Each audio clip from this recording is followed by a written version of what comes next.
What do rather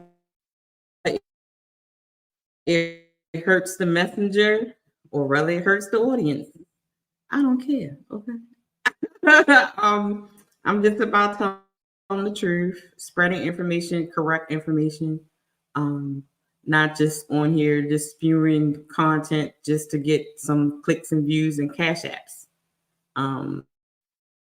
It should be more in paying attention to everything that we do and say. So I try to be as honest as possible, giving out information that I can vet. I try not to have um, too much drama on my channel because we have that a lot in YouTube. So I want it to be a safe place for men and a safe place for women as well. I don't have a lot of bickering and fighting and stuff on my channel, all this beef and all that kind of stuff. I tend to stay away from all that because it takes away from the message when you're into all that kind of stuff. My dad always said the no response is the best response. So, but yeah, we I think this year is going to be a lot more of getting away from the relationship type stuff. How Mr. Logic would say, dick and pussy talk." Shout out to Mr. Logic. Right. Did the gender war stuff because, as we can see, sis, she always have this on her. What? And we see that our children are they're like falling behind in a lot and failing a lot. And so we're having these dumb conversations that we have all the time. And we're not focusing on the young ladies and the little girls that are growing up. So I think 2024 is going to be a little bit different for our little tribal on this side. True indeed. True indeed. Appreciate you, sis. Appreciate that. And just what you just displayed is exactly, what gravitates me to you ladies, because the humbleness, you ladies are very humble. The information that y'all give out is powerful. It's a variety of information, and it's concise. It's backed up with, slides and the numbers that's needed, and the necessary time that's needed to put in. So, like you said, it started out small, but it grew to however many subs. But it's a powerhouse at RLV. It's where the vibe is always positive. You can come over, we can cut up, but we cut up with some consciousness. We understand that the back and forth is not necessary.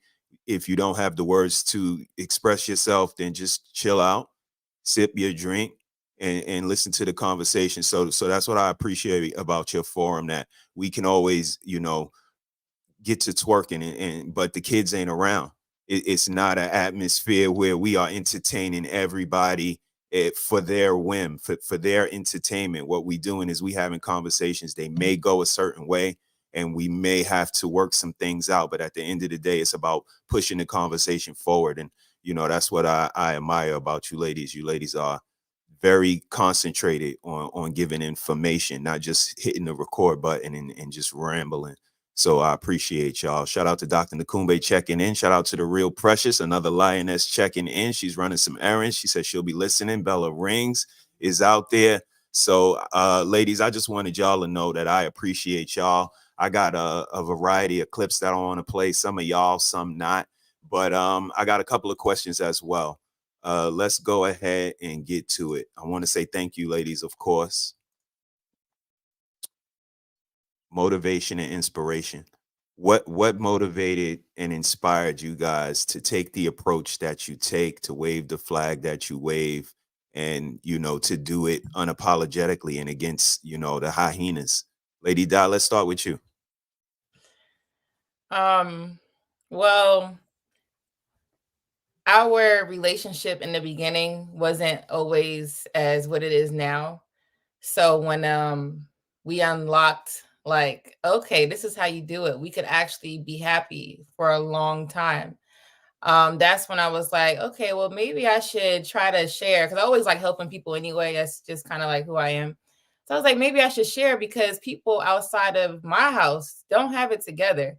I hear a lot of like, oh, I'm getting a divorce, I'm about to break up, oh, she cheated, he cheated. It's just a whole bunch of nonsense. And I'm like, it's not that hard. Like, you just need to do these basic concepts and use it throughout the day, every day. You can't miss. Even when you're sick, you have to like think of these things, because sometimes you're in a bad space and then you promote that trauma or whatever it is that's holding you to other people, and some people can't handle it. They're like, that's too heavy for me. So it's kind of like you just have to learn how to communicate. That's the really what I'm trying to say. Communication is the best way to keep a relationship. So what motivated me is that I just seen people struggling, and I wanted to share because I was struggling too. We were struggling too. It was not easy. And then, we figured it out. So I just wanted to share what I've learned. And, whoever can use it, can use it. Whoever don't, go to somebody else's page. So, yeah. Hey, Mona D. Mona, how you doing?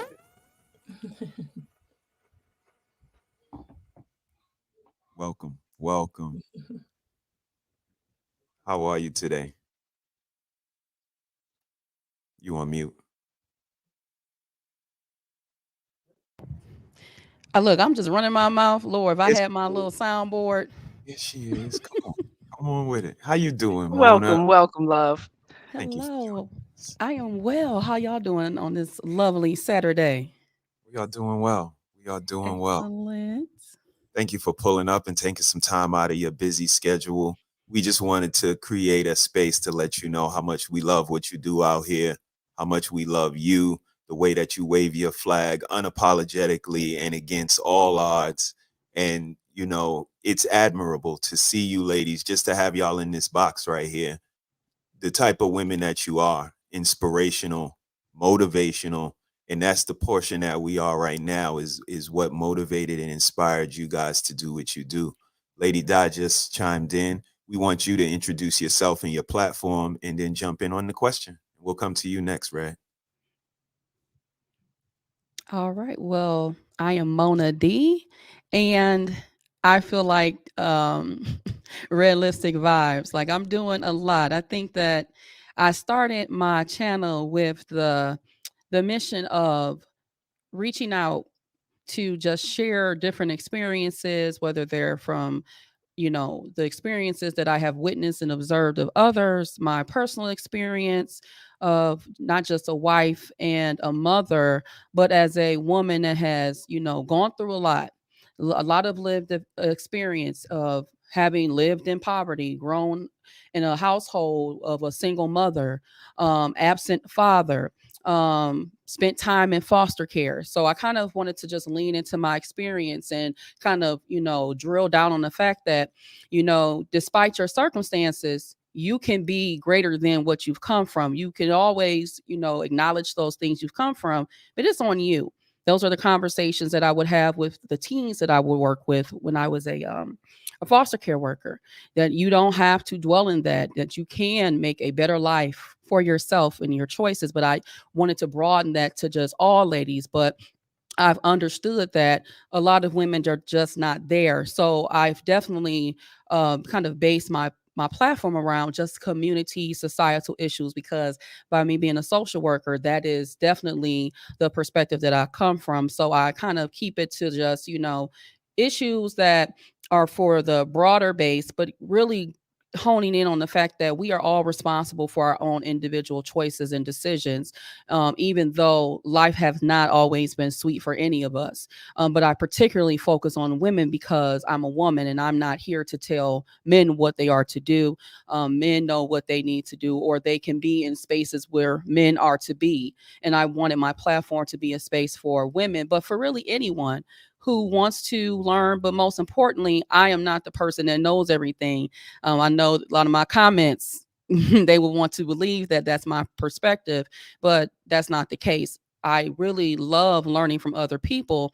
And so that is really the basis of my channel. I'm talking about a lot of different issues, and I really enjoy learning from you all since I've been in this space. And I've really also started my journey because for the longest that I have been a consumer of information, I started off watching a lot of conscious community content about a decade ago. And then I found my way to spaces where I began to be chosen to be a moderator. So by me spending time as a moderator and also just naturally having a passion as being an advocate, that is one of the reasons why I started my channel, to be an advocate for people, to let them know that you are not a product of your circumstances solely. You do have a choice, and what you choose to do with your life is really going to be on to you. We can't keep blaming the pitfalls of our life on our parents. Yes, that played a part in that, but what did you learn from that situation? And how can you surround yourself with individuals who can show you some things that you can learn from, that you can grow from, and you can begin to change the trajectory of your life? So that's basically what it is. So y'all gonna probably see a lot of different things on my channel. So that's it. That's all. And I appreciate you all for having this space for us to talk and express ourselves. And because you're right, we do get a lot of heat for the perspectives that we have, which are not perspectives that are the majority in these spaces. And it's not just even for, melanated folks, it's in other spaces as well. And when you begin to see that, you will see too that this is not just a Black issue. This is a societal issue, the things that we discuss. But typically for people who don't want to acknowledge that, that's the perspective that they would like to focus on. We don't want to deal in the minority. We want to look at what is something that we all could do to change those perspectives and those negative, associations and perspectives that are placed upon us or that we put ourselves in. So, Absolutely. Thank you for that. so Appreciate you. Red Lipstick Vibes. What motivated you and inspired you to start your journey?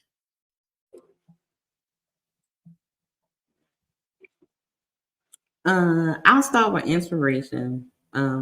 What inspired me, of course, my mother, the women in my family. I think I guess looking back, watching different channels and watching outside in the world, and I'm watching other women and wives and sisters and cousins and see how their life is going. And sometimes I had to question myself, like, am I like weird? Like, am I like this outsider person? Because like, what are these people doing?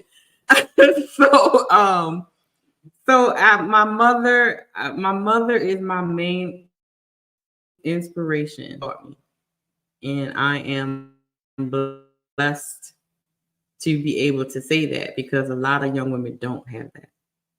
I am blessed to say that my father is my inspiration. OG dad is the greatest. I don't care. He's the best dad in the world. I don't care about y'all dad. My dad is the best. So them two are my inspirations because they instill so much wisdom and knowledge into me, along with the other matriarchs and patriarchs of my family. So, but my motivation is what I see outside and what I see on these panels and what I see on TV. Like the debauchery and the foolery is my motivation to do the work, to do the reaching out, to do the teaching, creating the lessons, creating the talking points, creating the live shows, creating the little outings that I have with the young ladies in the community. Those types of things are my motivation. When I see the young women just doing things all wrong, but they want the right outcomes, it is our duty as the ones that do have the right outcomes and do have the wisdom and do have the knowledge. It is our duty to spread it.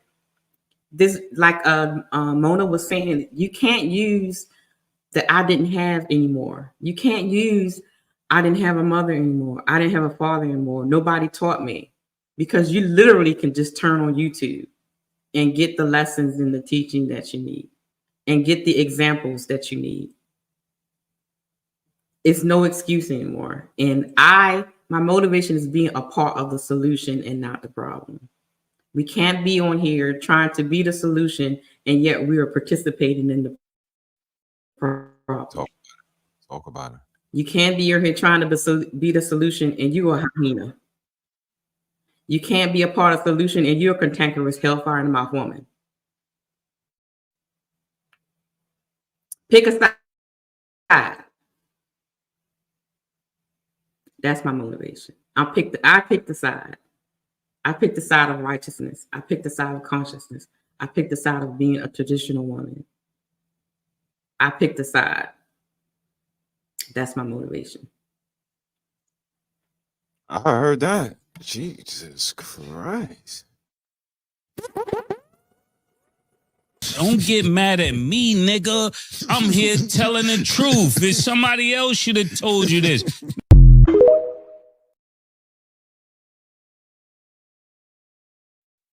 Okay.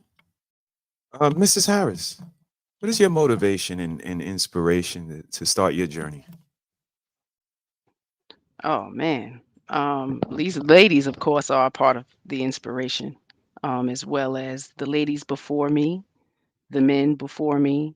Just, not having such a great beginning, is the inspiration of creating a better beginning for our children. And that had to start between him and I. We needed to create an abundance of love in order for our children to feel that, and see it as the way we moved every day. You know what I mean? So that inspirations, because something neither one of us had. So being conscious of that love, even when times was hard. 26 years is a long time to be with someone. So you have to grow and develop, throughout that. So it was always the inspiration of us not having anything, coming up, to the motivation is for us to have more, and that starts with our children, and the legacy for me is their understanding of love and growth and development, as well as themselves, learning themselves to where when we send them out into the world, they make much better decisions than what we did, what we had. So just the motivation of me being the adult that I had when I was growing up, because being a latchkey kid, similar to foster child, but nobody got a check for us. So we clicked up with different families and going to damn near live in other people's homes for love and nourishment, knowledge and growth. Because my mother was one of those young parents. So that motivates me to be that for other young people, not just my children, and always willing to give some knowledge to another woman about loving her man. Because 47 years and having conversations with other women, it's always the man's fault. They never are willing to look at their part in the dysfunction or the trauma. So I'm one of those people who will absolutely sit and point it out, but in a way where they're well received and they're willing to make a change. So I absolutely have had that power, and I know I'm still have it, and I'm willing to motivate and inspire others, because our children need to see that other person be loved as well. It's not just about the women. That's where I'm at. Appreciate that. That Appreciate that. part. That part. Everybody pulling in. My brother Teddy is checking it in. What's up, my brother? Wife School Podcast is in the building. Wife School, feel free to come up. This is a space for you as well. Let me drop the link for you. This is for Wife School Podcast if she would like to use it.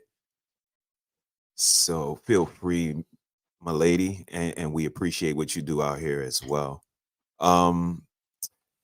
We here to give you ladies flowers, and we want to inform, but we cutting up a little bit too, and I got you ladies in y'all essence. So Lady Di, you were first in, so you first.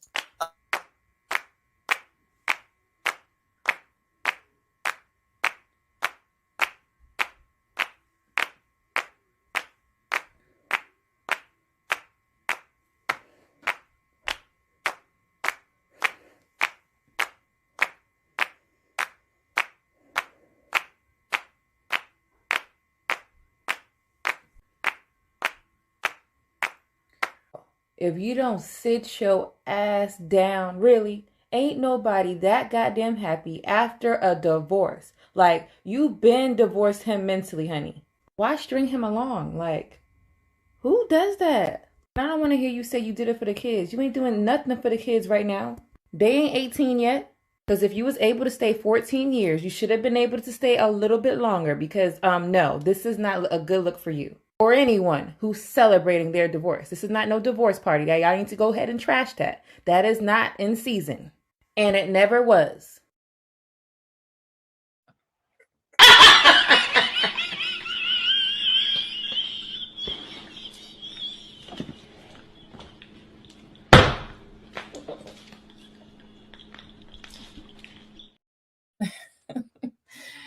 Wow. So let me tell y'all, that was my first viral video on YouTube. I started off on TikTok, and it was like I was able to kind of just talk. And then it was just one day I kept seeing Tia Mori and all this stupid nonsense. So I was like, you know what? Let me just make a quick video. If people know me, they know I'm like really sarcastic. So a lot of that stuff was sarcasm. I don't think that people should just stay until the child is 18. I was being sarcastic, but the whole point of the video is kind of like, I see a lot of women divorcing just for the heck of it. I have family members, my mom specifically, just divorcing. They have reasons, but the reasons are not, it's not something that you divorce for. So, I'm the one that says life threatening. I don't believe in the happiness thing, because all you gotta do is go in another room and go handle that. Go watch your favorite TV show, go drink some wine, go get your favorite food, and figure that out by yourself for a year. If it takes a year, it doesn't matter. I think that they're just harping over, oh, I'm not happy right now because things are in a bad space. Well, a lot of things in your life are going to be in a bad space. Your job, things with your children, your kids might not listen for a year because they feeling themselves. Your marriage might, right? Because some people are having attitudes because maybe they're stressed about something. Maybe it's a lot of things. So in life, you're going to go through stuff, but that don't mean you just throw it away, especially when you have kids. I think that most women are divorcing, but they're not thinking about the family. You created a family with this person. Your husband is your family. Your husband is not somebody out in the street. So it's kind of like, are you going to stop talking to your parents when they do something that you don't like? Are you going to stop talking to people that you care about the most when they don't do something you don't like? I don't think so. I think some people, they will still keep talking to their father or their mother, even though they did something bad. But there's some people that will probably dismiss it. But majority of people still keep relationships with people that do them wrong. That's their family member. But when it comes to the husband, it's like, nah, I gotta let go of that. I'm gonna go get me another one. That's not how that works. You know what I'm saying? Like, I'm a step parent and I'm a stepdaughter. Okay, so I got both. I don't like the fact of the step parent thing, because it's like, what's happening is people are just like, oh, I could get a step parent, I could get a stepfather for my child, as if that's the win of the situation. You got to understand that some people are crazy out here. You may think you about to get a step parent. You may think it's going to change your child's life in a great way, but majority of the time it's not like that. If you sit and talk to a group of women and you say, hey, did you have a step parent? A lot of them going to say yeah, and a lot of them say I didn't like my step parent. You don't hear a lot of great stories of step parents. My husband James, he has a stepfather, and he loves that man, right? He got lucky, right? You know what I'm saying? Some people don't get that lucky, so they thinking that it's greener, is what they say. They think it's greener on the other side. I'm gonna just dismiss the man that I created kids with because he pissed me off, and then think you about to get somebody that's gonna be better. That person that you get with gonna have things that you don't like too. It's not gonna be, oh, this person is perfect for me. That's not how it works. I believe that people should try to cultivate what you have, try to make it and make it make sense for your life, because you and your kids are gonna suffer from that. Because at the end of the day, even if you get a stepdad, they still want to see their father regardless. So it's like you're trying to take away that whole you can't do that. It's not to replace anything. It's just to you're not happy, so let me go find happiness somewhere else. And that's not how you find happiness. So I just hate the idea how people divorce today. I think they need to reconsider and understand what a marriage is, and figure that out. You know, when you're reciting your marriage vows, it says sickness and in health. Okay, so let's say you thinking, oh, this person is in a bad mood, right? All the time. I believe that's part of a quote unquote sickness, right? It's not something that's healthy. They're unstable, right? So it's like, okay, it says sickness in the vows. So you got to understand what you're saying. So let's try to figure out how we can help this person instead of trying to leave the person. Maybe something that they never shared with you in their past could be troubling their thoughts, and how they talk to you may come out crazy. So let's try to get some type of form of therapy, or in a way where we can help their mind. You know, I look at it as we're a family. We're going to do this together. You're not going to give up on your kids because they stole your car, right? You know, kids do crazy stuff. They stole your car because they want to go to a party because you told them no. You're not going to just bump you. I'm not going to be your mother no more. You're not going to do that. So you got to look at your husband the same exact way. So that's all I'm going to say. Appreciate that. Appreciate that. Thank you.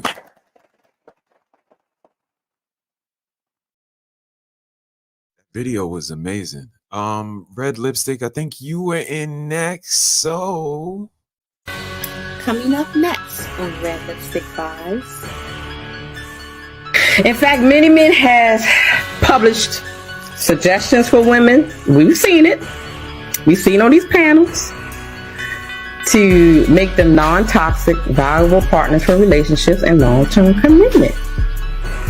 As a result, a wave of women who are not like that has been spreading through the manosphere. Females do and say just enough to get a covering from a man. So now I'm no longer an independent woman. I need a man, so now I need to act right so I can get one.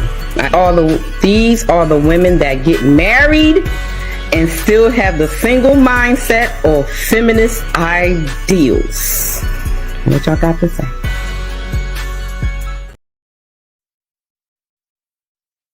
Red Lipstick Vibes, where the vibe is always positive. That was a trailer from your latest episode. Something to do with werewolves or something like that. Gee.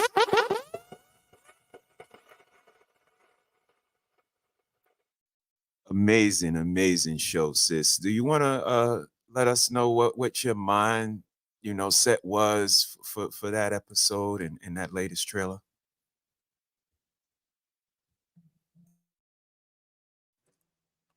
Well, the first time me and when I first came on to in this space, I don't know. I really wasn't too vast into what the manosphere. I didn't care about all that. I just noticed that, I saw a lot of women be one way on this side and be another way on the other side. And it was like this flip-flop thing. And the more and more I start to visit other channels, visit other panelists, and just working my way around, just observing things going on in here. Because I've noticed that a lot of people are doing it for what, clout, or trying to get into fit in, and then some were doing it with spark that first last week. We had on a it might be risky. We literally saw in front of us. Yeah, you and going so in there. that was sparked the whole bringing that the Manosphere community back. Okay. That was an amazing episode, amazing reflection. Is it still going in and out? Little bit. Next was Mona D. So I'm gonna hold. Oh, she's back. Hey Mona, how are you? Good. That's good. You up next. Uh-oh. Instaghetto, and I see that Simone Biles hearted my comment underneath her Christmas photo of both her and Jonathan. But also, what did I see in the comment section? Nothing but bullied comments, hate, and troll comments from Black women, okay? Because Simone broke sister code. She stood by her man. And y'all are big mad about that. Y'all are so mad that a Black woman stood by her man. But let it been a non-Black man, it would have been perfectly fine. Y'all would have ignored that. See, it's quite clear that y'all pick and choose the things that y'all want to harp on. If you listened and watched the entire interview, you would have seen that the man said a whole lot about how much value that she adds to his life. And y'all are mad because you don't possess enough value to pull a good man like Jonathan. You ain't never lied. You ain't never lied. You ain't lied. Just to let you niggas know, we don't need y'all. We want y'all, but we don't need you. 20 years later. Our Black men, we want all y'all back.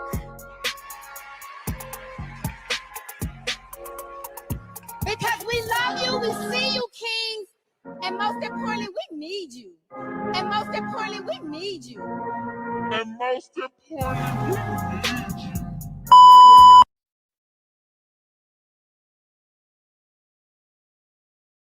Start my birthday off. So I go on IG, Instaghetto, and I see that Simone. I had to get that IG is the ghetto part. I love that part. Instaghetto. Amazing video, amazing content. But tell us a little bit about that video. Oh, you know what? I was choosing violence that day, I guess, because that was my birthday. And, you know, I had made a video. I think it was like the day before. Well, actually, it was because that was my birthday. So Christmas was the day before. And the things that I saw within that 24 hours of just women, Black women, from what we could tell from their avatars. And there are some folks who, depending on what they say, I was going to your profile to see if you were indeed Black and if your profile was not on private. And you all disappointed me. You know, they hoop and holler about every time a Black man is with a non-Black woman. They go in the comment section because they swear up and down they don't care, they're divesting. But then you see them underneath any photo of a Black man with a non-Black woman complaining, talking about, oh, he's taking the resources to the women that don't need it. You know, or they don't care about Black women. They don't even like the dark-skinned ones. You know, they get all these excuses. But then we see a Black man pedestalizing his wife, and just because he didn't say things the way that they wanted him to say those things, they in turn make it about, you know, all these other things. Oh, she's insecure. Oh, so on and so forth. Y'all know all the different reasons when that's had nothing to do with it. I never forgot how they treated her when her hair wasn't to their standard when they were wed back in April of 2023. They talked about her edges, but now all of a sudden y'all are Team Simone. Where were you all when she was depressed? And she was, you know, testifying in the Nassar case, because that's here out of Michigan, when she had been coached and having her examinations and so on and so forth. Y'all were quiet as a mouse. And I also did not forget when she first posted him and there were women making slick comments talking about they don't even know how she could pull a good looking man like him. See, they think that people will pull them receipts so quick. Don't post nothing and y'all don't want to come back to haunt y'all. They were talking about her then, and that's a beautiful woman.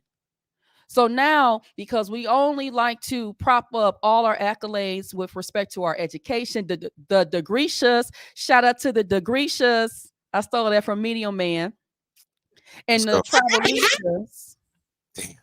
Right? All y'all can stand on and behind is all the money that y'all supposedly making, when in fact that's capped. The median income for Black women is $44,000 in this country, and Black women have the highest rates of eviction in this country as well. But y'all getting all of this money, y'all throw up and prop up everything except for the things that really do matter. And just because she shot her shot, she did what a lot of women really do. But they're upset because they may do those same things with men that they're out of their league. And I'm not even just speaking to the fact that this man could be a quote unquote high value man, but the fact of how we are carrying ourselves.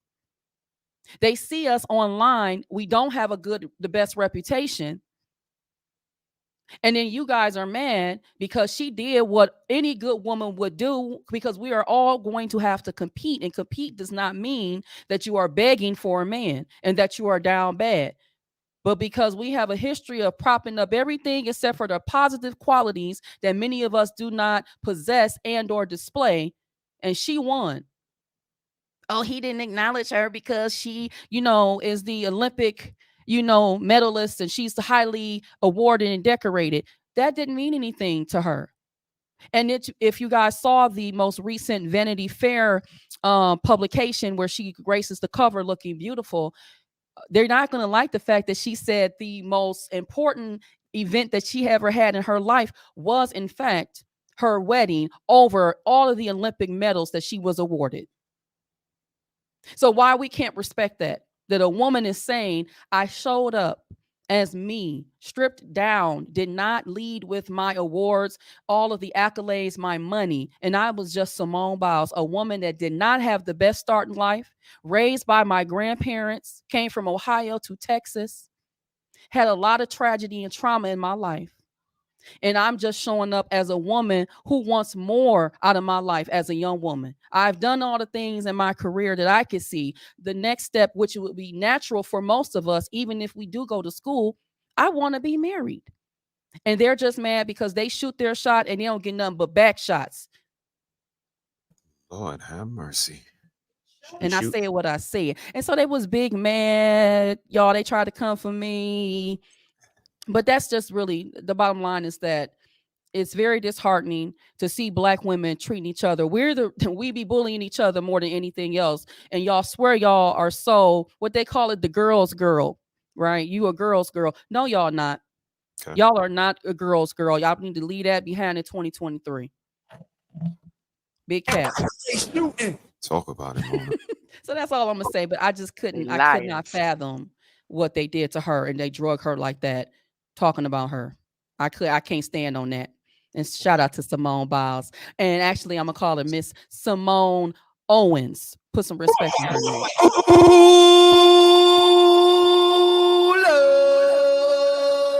some respect on her name. Appreciate that.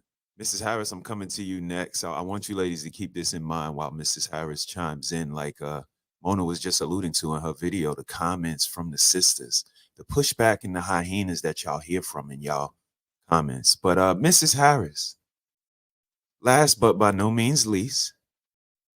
The Real Precious Podcast. So if it's always something, it means, okay, she's not settled. There's something that's not settled with her.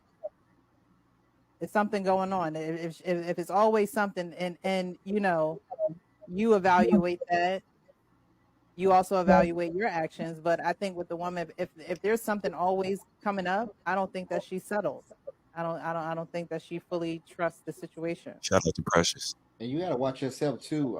So say King, you're using a situation, right? Shout out to my brother. A is happening, B is happening, and C is happening. Sometimes you have to check yourself and say, hey, am I tripping? You know what I mean? Maybe B and C is really not that big. I'm more concerned about A, but A pissed me off so bad, B and C became an issue. You know what I mean? So sometimes we gotta be like, all right, that's not that deep. You know what I mean? Let's move forward. You know what I'm saying? Even though it's something else, it's micro, it's not that, you know what I mean, that big of a situation. So my bad. I'm sorry, y'all. I'm gonna chime in real quick. Some women are just very selfish, okay, and very self-absorbed, and they're unhappy with themselves. So like you said, if there's a person where there's a problem, and after A has been, fixed or changed, and then there's a B that comes up, like there's some unhappiness going on with that person. It can't always be one person. It can't always be you. You know what I'm saying? Right. So if you got a person that's coming with the A and the B and the C, you need to come with the A, the B, and the C, because you have a report to report change needs to happen. You understand? So when a man comes into a relationship, you guys definitely need to speak up on what's acceptable, what's not, like what Hink says, some shit I'm just not gonna allow. You know what I mean? And this pissy mentality of I can't do, I don't want to do, I'm just so unhappy. And when children start coming into play, that kind of attitude is unacceptable. You know, how much coddling can you do? You cannot have everything your way. And this is women. We want everything our way. And I'm going to find something to gripe about, especially when sex is taken out of the picture. Now, I don't want to give you no sex. I'm going to find any reason to have an attitude to make sure you know that I don't want you to touch me. Like some women really start to get into that. I'm going to do all these things to get you. And like you said, once the honeymoon is over, I don't want to clean up. I don't want to change no diapers. I don't want to teach no kids. I don't want to love you. I don't want to inspire you. I don't want to do shit. Matter of fact, the grass is greener on the other side. I'm going to leave and I'm going to take the kids. And now I'm doing everything my damn self. It doesn't make sense. So. Jesus Christ. Mrs. Harris, you wanna give us some information about that? Man, I am downright tired. I am so tired of the goddamn complaining. I can't take it. You know, I'm seeing a society of women making good men turn bad. You turning a good man bad, and they need to be held accountable. And if the man can't tell them and them reflect on their behavior, it's downright shameful to me. Because now the children have to suffer. They have to deal with your bitterness towards their father, the other side of them. So if you hate that other side of them, you potentially hate them. And to keep, you know, seeing women, you know, take on this role, duty, and responsibility of being a mother, and they turn around and wind up neglecting them. They're very careless. They lack a lot of nurture. You know, the concern is more so now about money and things and shit, you know, and I learned very young because we didn't have none of that shit. And I got a lot of love and I got a lot of understanding and grounding from living in poverty, from not having my father around, from having my brothers who are 11 months and only 22 months older than me raise me. That was hard for my mother to do. You understand? So I get a little frustrated when women make these choices and then claim to be young and dumb, but they're so damn bright, so easily manipulated and led astray, and it's never their fault. So 2023 was all about accountability, and I don't care how they take it. I didn't care when I was 17. I didn't care when I was 28. And now that I'm about to be 47, I really don't care. I'm one of the elders, and they need to listen. And the message is for them. And if, you know, the ones who don't take it, won't. If it applies to you, it applies. And if it don't apply, let it fly. But when it stings and it hurts, it applies. So I've always talked about Michael Jackson and the man in the mirror. And that's something that I always reflected, you know, on growing up, looking in that mirror and being, you know, grateful for who I turned out to be, regardless of where I came from and my beginning, you know. So I know that it can happen and change the masculinity, the being subjected to being a product of your environment. You can be that rose to grow through the concrete. You have to do the work. But the first part is self reflection and being aware of your behavior and how it affects other people. So, you know, accountability feels like an attack when one is not ready to acknowledge their behavior. And it's painful. I'm telling you, I had to go through it a lot. My husband had to correct me a lot. And it wasn't in a meanful, derogatory way, just like there's some times where he had to grow and learn, you know, but I needed a little more correction. And I appreciate it. You know what I mean? It wasn't something I look at him and be bitter and upset because I needed to make change to be a better influence for my children, you know, because it's about them. So I didn't want them to go out into the world and be these cantankerous, mean, you know, women, because I'm not that. I've never been. And, you know, I don't want to struggle with having to correct them constantly because my correction can come with a beat down when it comes to my own children. I'm not playing. You know, I used to tell them when they were young, you're going to grow up and be a woman, and don't think I won't take you in that backyard and box you up like you grown. So don't let me, you know, don't have me take it there. So that shame and guilt is needed because there's standards, there are, you know, things that's expected through this family, and they need to know very young so they can keep correcting themselves versus us needing to correct them all the time. Because when we go out into the world, your children are going to be corrected by other people when they're grown, and you want it to be in a respectful manner and not in a way where they're shooting you down, be it anybody, or beating you up in the store. So yeah, that's where my passion comes from. Thank Hey. you. We appreciate that. We're gonna get to that store a little bit later. Bella is here with us. Take Heed is in the chat. She says she'll be popping in and out. We appreciate you. Take Heed. We love you. Be safe. Have a good day at work. And Bella, how are you? Hi, everybody. Please excuse my attire, but hi. Good to see everybody. To see you as well. Thank you for taking some time out of your schedule to join us. We are just giving you ladies some flowers today, paying homage to what I call the Lionesses. I know that name, is circulating around the internet, but this is just how I allude to you ladies. I got the names floating at the bottom of the screen. Bella, please introduce yourself. Tell them a little bit about yourself, your platform, and what inspired you to start your YouTube journey. Yes. Hi, everybody. Again, hello, panel, Lady Di, Mrs. She Said, Red Lipstick Vibes, Mona, everybody, Auntie Take Key. Hello. Again, I just came from grocery shopping and I didn't realize what this was, Mr. He Said. And so when I was watching on the way home and I said, oh, hold on. I'm going to have to stop by. I love this. But hello, everybody. I'm Bella. You can find me here on YouTube at Bella Rings. Just type it all in all caps. You should see me. But I'm 27. I am married with 2 little boys. I have 2 under 2, and I have a wonderful, wonderful husband. We've been together for 5 years. And what started me on my YouTube journey? Well, I originally started doing natural hair content because I was newly natural. I chopped all my hair off down to like barely an inch. And that is where my natural hair journey began.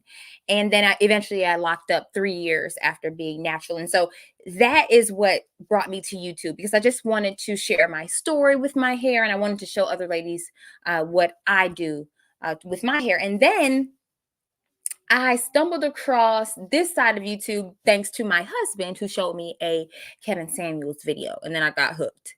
And the next thing I knew, I was over at the Real Femme Sapiens channel, and I talked to my husband. I said, hey, I really want to share some femininity stuff that I learned coming up and things like that. And because before I get back to that, because my parents, they were married for the first 16 years of my life.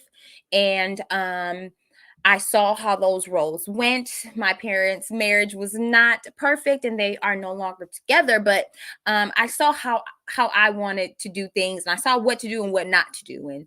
And that was that. And so, but nonetheless, I always wanted to be a wife. And so from that perspective, with having both of my parents and seeing their relationship dynamic, healthy or not, that kind of groomed me, per se. I know that word is like has a bad stigma, but essentially I saw it. So it groomed me to be the woman who I love and who I am today. So I was over at Real Femme Sapiens channel, and then I talked to my husband like, hey, I want to share some things with the ladies. And he's like, go for it. Then I spoke with her, and she was really kind of like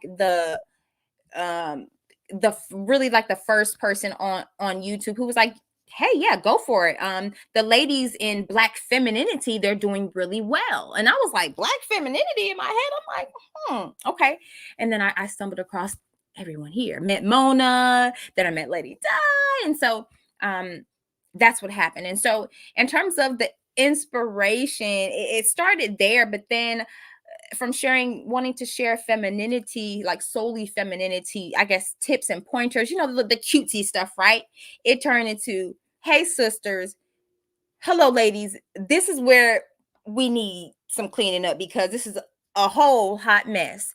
And I understood that in order to have a good relationship, you have to do introspective work. And I understood from a very young age that in order for relationships to work, you have to communicate well, and the both of you have to be willing to see each other from each other's perspective in order to gain a mutual understanding in the relationship. And so with all of those things, ladies and gentlemen, that's really what is, I guess you can say, the root of the inspiration. And on top of that, I understand that some young ladies, they want to be wives, but they don't know where to start. they were led astray. They didn't have the appropriate examples, growing up. And again, maybe they just don't need to start, and they don't necessarily know how to start the conversation either. And so I hope that particularly the young ladies find me so we can try to get them to change their mindset now, because I met my husband when I was 22. So I said all that to say that is the root of my inspiration. And I just love this. This is just so thoughtful. And I am privileged to be up here on your platform, sir. So thank you. And thank you, ladies. We appreciate you. We appreciate you so much. The Wife School podcast has popped in. Hey, Miss Lady. Hello, beautiful women, Lionesses. Mr. HeSaid, Mrs. HeSaid, everyone. I'm just so happy to be here. I had to take care of my son a little bit, and I'm like, oh my God, I gotta pop on. So I believe your question, the question that is going around, why are we on this thing called YouTube, right? In my personal life or my relationship, I was married for 14 years, with him 9, separated 6. It was a roller coaster.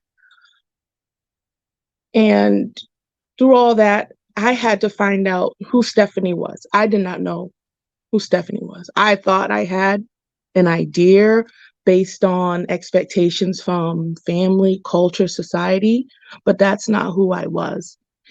And, there were certain things that I, did wrong in my marriage that I didn't necessarily know that was wrong. You know how sometimes you can overstep your boundaries in some ways, and your man like, hey, you were kind of, you made me feel some type of way. And certain things that we say out our mouths make to effeminate or emasculate the man, you know what I'm saying, like that. So when things fell apart, I was like, wow, this is crazy.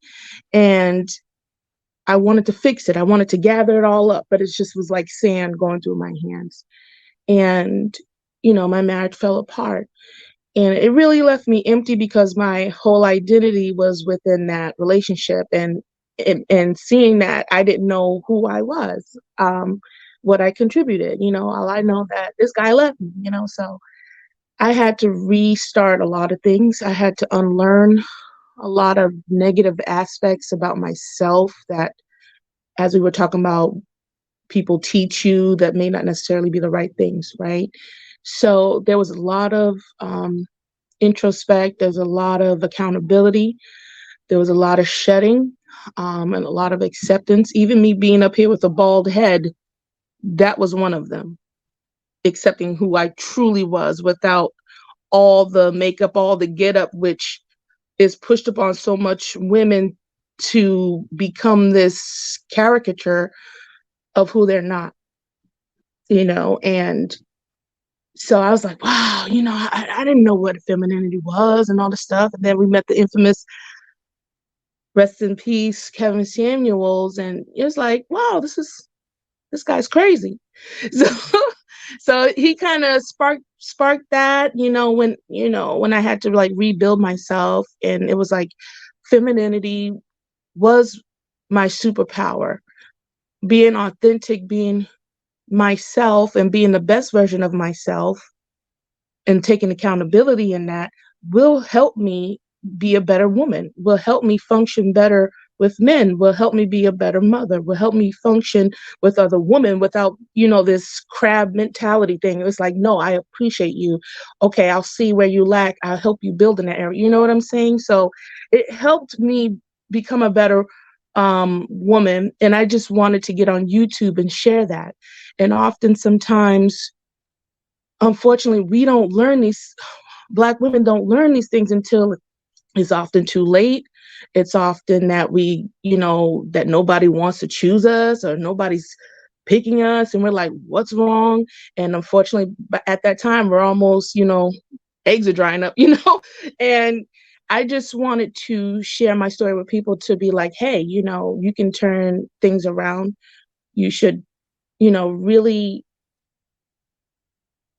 take accountability who you are, accept who you are, love who you are, pair that with spirituality, because when you are kind of submitted to God and have a moral compass, it helps you become a better person, as opposed to listening to Basketball Wives, as opposed to listening to Sexy Red, as opposed to listening to these people that don't mean you no good.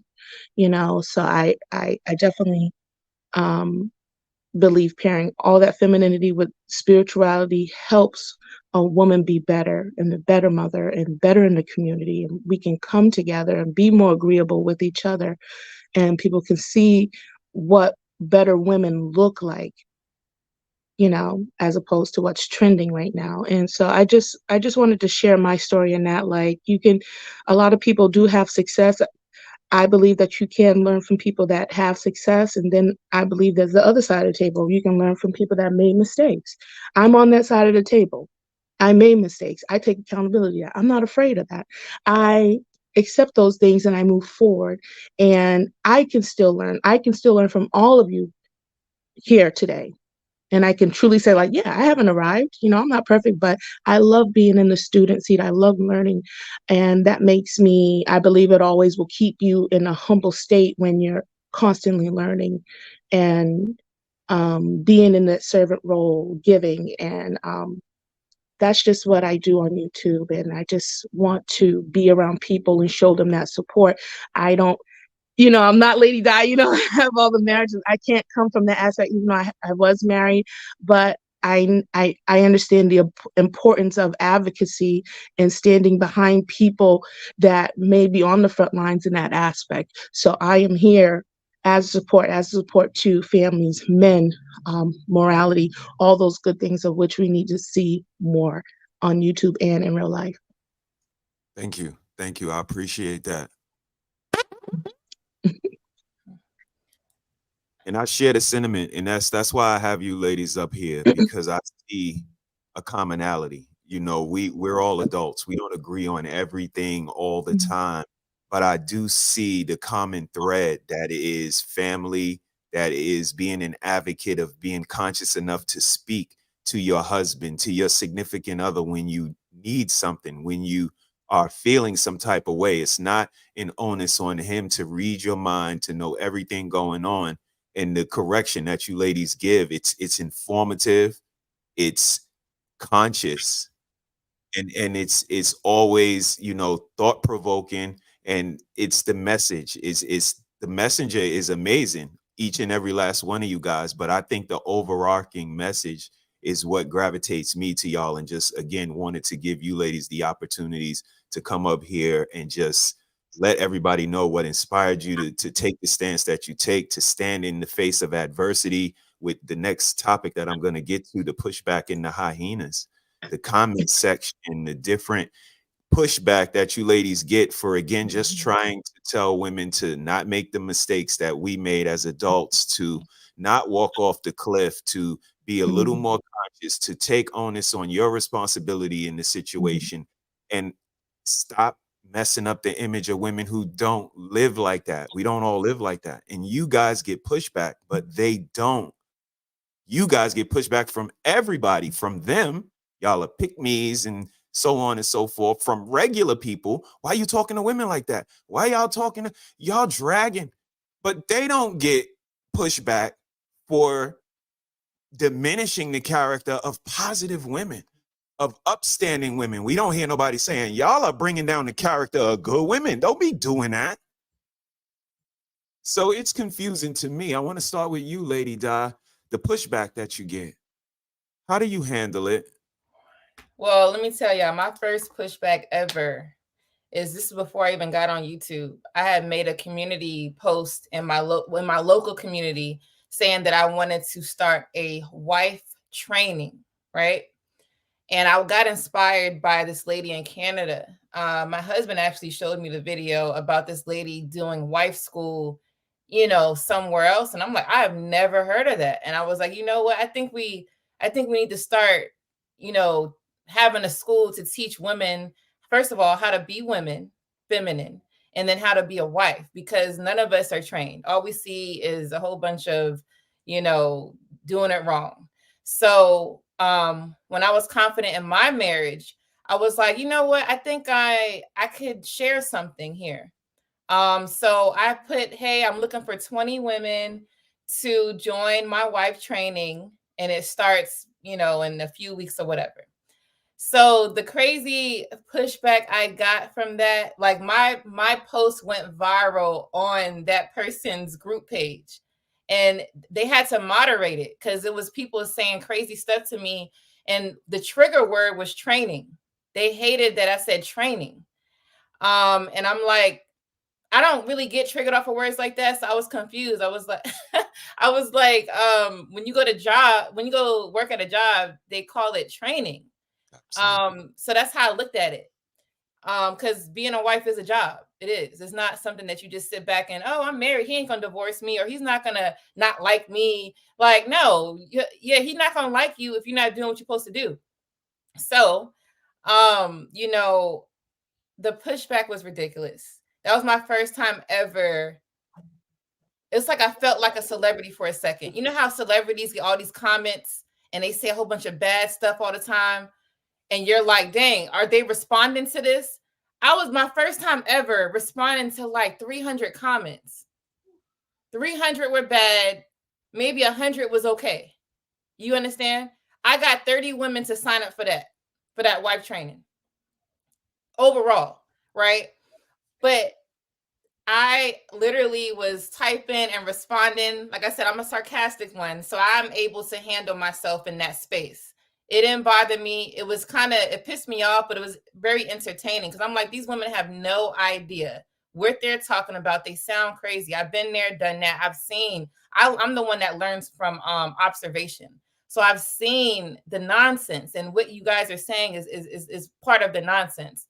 So that was my first time ever dealing with that. Then when I got on TikTok, my top audience was men. So much support from men. That's when I first heard, oh, let's protect this sister and all that. I'm like, wait, hold on. Like, what are we talking about? That's right. Then I was like, let me put it on YouTube. And then, that video that Mr. HeSaid played earlier, it was negative. All the comments in that video were negative. So now, I don't entertain it anymore. Because what happened was I got really wrapped into responding to people. And I realized that when you talk and share knowledge, I wasn't cursing them out. I was just sharing knowledge. It didn't work. It was like talking to a damn soda can. Okay. It wasn't working. And some people it worked with, but most it didn't. So I was like, I'm not going to waste my time. So I just started to make more videos. Then I joined my husband on, and the pushback kind of stopped when he came on. So I don't know what happened there. I'm still trying to figure that out. But all I could say is it didn't change why I wanted to do what I'm doing. It didn't stop me. It made me just go harder because I have 4 sons and they need a wife. Okay, so I'm not going to stop until all of my sons are married. That's it. Thank you. We appreciate it. Mona D, it's on you. How do you deal with the pushback, Mona D? Ooh-wee, I'm still trying to figure it out. Insert the laughing sound effect. Y'all, it is, well, let me say this. When I started, I already anticipated pushback just because there are so many other ladies that I supported. And just from me, just having that level of awareness with respect to, like Lady Di was talking to, understanding that people are not ready for that because this is something that's relatively new, right? Black girl magic all day long. That's all we want to hear. We only want to hear the positive things. But in reality, when we go on social media, when we walk outside of our doors, life is not reflective of that. Even if we listen to the news, you can listen to a variety of different type of media. That is not the majority. And I understood that there was going to be some pushback. And I think I even stated in the beginning what my intentions was to just give just my information, my perspective, some advice. I understood that people were not going to be receptive to that. And like Lady Di said, you just got to keep pushing through. So when I began to get videos that started to get some virality over on my channel, and I started to see the comments, most negative comments were from women. There were some men. Okay, what do Crimson Cure call them? Hyenas? Yeah, there were, but it's always women, 9 times out of 10 Black women, unfortunately. And you're right. You don't want to get into the back and forth. Sometimes I am going to get into a little bit of back and forth, but not from a perspective of I don't do the ad hominem. My go-to response is, okay, so and let me say this too. You get people who swear they are statisticians, they're gonna come in here with their, one-off and anecdotal experiences and try to base that in reality. And then I say, well, so and so, statistic. And I say, so cite your source. And when you get into the habit of you sticking to the point, you 9 out of 10, it will be crickets. Folks will have nothing to say, or they'll just come back and they want to make an ad hominem text. Okay, so you said all of that, but you need to back to the question at hand, A, B, C, and D. After about 1 or 2 times of that, it's over with. And even I've gotten to the point now where it's really, I'm not responding. People who I do respond to are people who I know that have been in my live streams, or I may have some type of interaction with you on a regular basis, even if we don't agree all the time, or if you are a channel member, because those are the folks that I want to acknowledge. And what I've also started to do is I post the stats now in my comments. So you may see moving forward, me posting the stats, pinning them to my comment section. And that's just my comment. You can defer back to that. There will not be any back and forth. And I will say about 2 weeks ago, one of the worst comments I ever got was a woman. All I did was post on my community tab. It was a community tab post at that, about what my pastor said. And he was basically just saying, hey, who are telling you all that you don't need men? Y'all need to stop listening to them. And then, of course, there was one woman that she here and there, she says she's not watching my content, but she always listening. Okay, shout out to you for still commenting, because you're helping my engagement. But I hope that you are waking up from your sleep as well, to the point of just stop blaming everybody else. And there was a young woman, she was just, spilling out her whole life story. And the only thing that I said to her was that it's obvious that everything that you said in that, and don't be posting in nobody's comment section soliloquies and thesis statements. We're not going to read that. But I did take the time to read her comment, because I knew that a lot of people were going to respond to that comment. And I also don't support people having a lot of negative interactions with people, especially ladies, because despite the fact that I don't agree with what you say, maybe you might circle back to my content and you may find some type of validity or just some type of awakening of your own. It's not to say that I'm right, but you will begin to understand that, yeah, those men hurt you. I've been hurt by Black men too. My father never was in my life. Never. I get you on that. But take a step back. And I also do this too. I make sure that before I start responding, just always read the comment, take a deep breath, pause, and hold it. Because we're still women. We like a little drama every now and then too. Let's keep it a buck. But you want to speak from a place of logic, right? Even if you want to be petty, yes, I will get petty sometimes. But the bottom line is that I try to use that as a moment to say, despite you saying all of that, you felt like I was attacking you. That wasn't that. You have a lot of issues that you have yet to heal from, or you have even accepted any ounce of responsibility. I'm not here to attack you. And I even went so far to say, if you want to talk, let me know. But it's obvious that you are hurt. This is not the place to dump that at. This is not the place for that. You need to see a therapist or someone else that you can express all of that with, because you say all of that and not once did you own up to anything on your end, and it wasn't even worth it. And I just left it at that.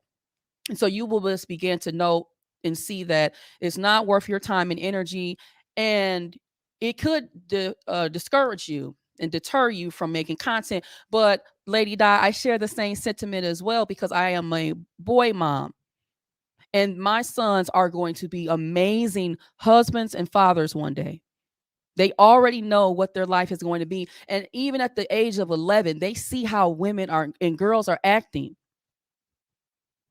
And they are fully aware to an extent in the age appropriate way of, I don't know if I would like that in my wife. I don't necessarily like, even in their own 11-year-old brain, they know and they can see that. And I want them to come back and see this. And I want my daughter, who was 8, to come back and see this. And see from you ladies as well, that it's not just about this person ain't right, but again, we're talking about, we're not going to live in the shadows of denial about how we are conducting ourselves in society. What are some things that we can do as individuals, as women, to take ownership? We're not going to get it right all the time, but what can we do to kind of right some of those wrongs in our behavior and our mindset, so we can be the best wives, the best women, first and foremost, the best wives, the best mothers. And so it's really not worth my energy. I'm not going to be another woman that you think hates you. I don't hate any Black women, but I'm just not going to sit up here on my platform and pander and lie to you all because I would love to have more female viewership. I know my content is 70% male viewership at this point. Y'all had me feeling good when we were at about 50-50 about a month ago, but I understand, but it will never keep me from not doing what I'm doing. I might pivot a little bit in my approach, but I will never fold on the fact that individual women, we have some work to do. We're not absolving men. We just taking this time to focus on us. We cannot decenter men. That's what y'all talking about now. Decenter men, and everything that we're talking about is what they ain't doing. And not once have you looked at yourself. So think about that before y'all come in the comment section of any woman's content that just challenges a different perspective of what you've been fed. We have all been fed, more than likely, negative mindsets about how we are to move in our life. But don't waste your time. It's not worth it. So that's all I got to say. I'm not doing that no more 2024. I'm getting better with that. You will just get nothing but the information. Y'all can have it that it's too draining, and it's not. And I will say this, if you want to be in this space having these conversations as women, begin to get in that mode of, you make your content, you engage with people that you choose to engage with, and let everything else just fall where it may. But save your energy and you keep grinding no matter what people say, because it will pay off. And also, it may be a slow road for you, but that is okay, because some woman is going to benefit from something that you say. It may not be today, but you keep pushing forward. And also, it's important too, I'll say this, for all of you ladies to show up in each other's spaces. Pop into somebody's comment section every now and again and let them know. You don't have to be nasty. Don't argue with anyone in their comments either, but just say, hey, I'm supporting this. I like this. And you can just keep it moving, so they can also see that you have a squad behind you. Don't let them think that we all out here by ourselves. Show up and show out for them too. So that's all I'm going to say, because I'll be running my mouth. I agree. All the good women, stop hiding. Like, y'all need to show y'all face, because I mean, I understand y'all trying to be obedient and all this stuff in your house, but like, they say they're what people are saying is negative approach of marriage. We need to start actually saying, yeah, I'm happily married. This is what we got going on. This is how we gotta have a channel. But at least like she said, just pop in and say, this great advice, or yeah, I agree. This is what my life is like. We need to see more happy marriages. Right.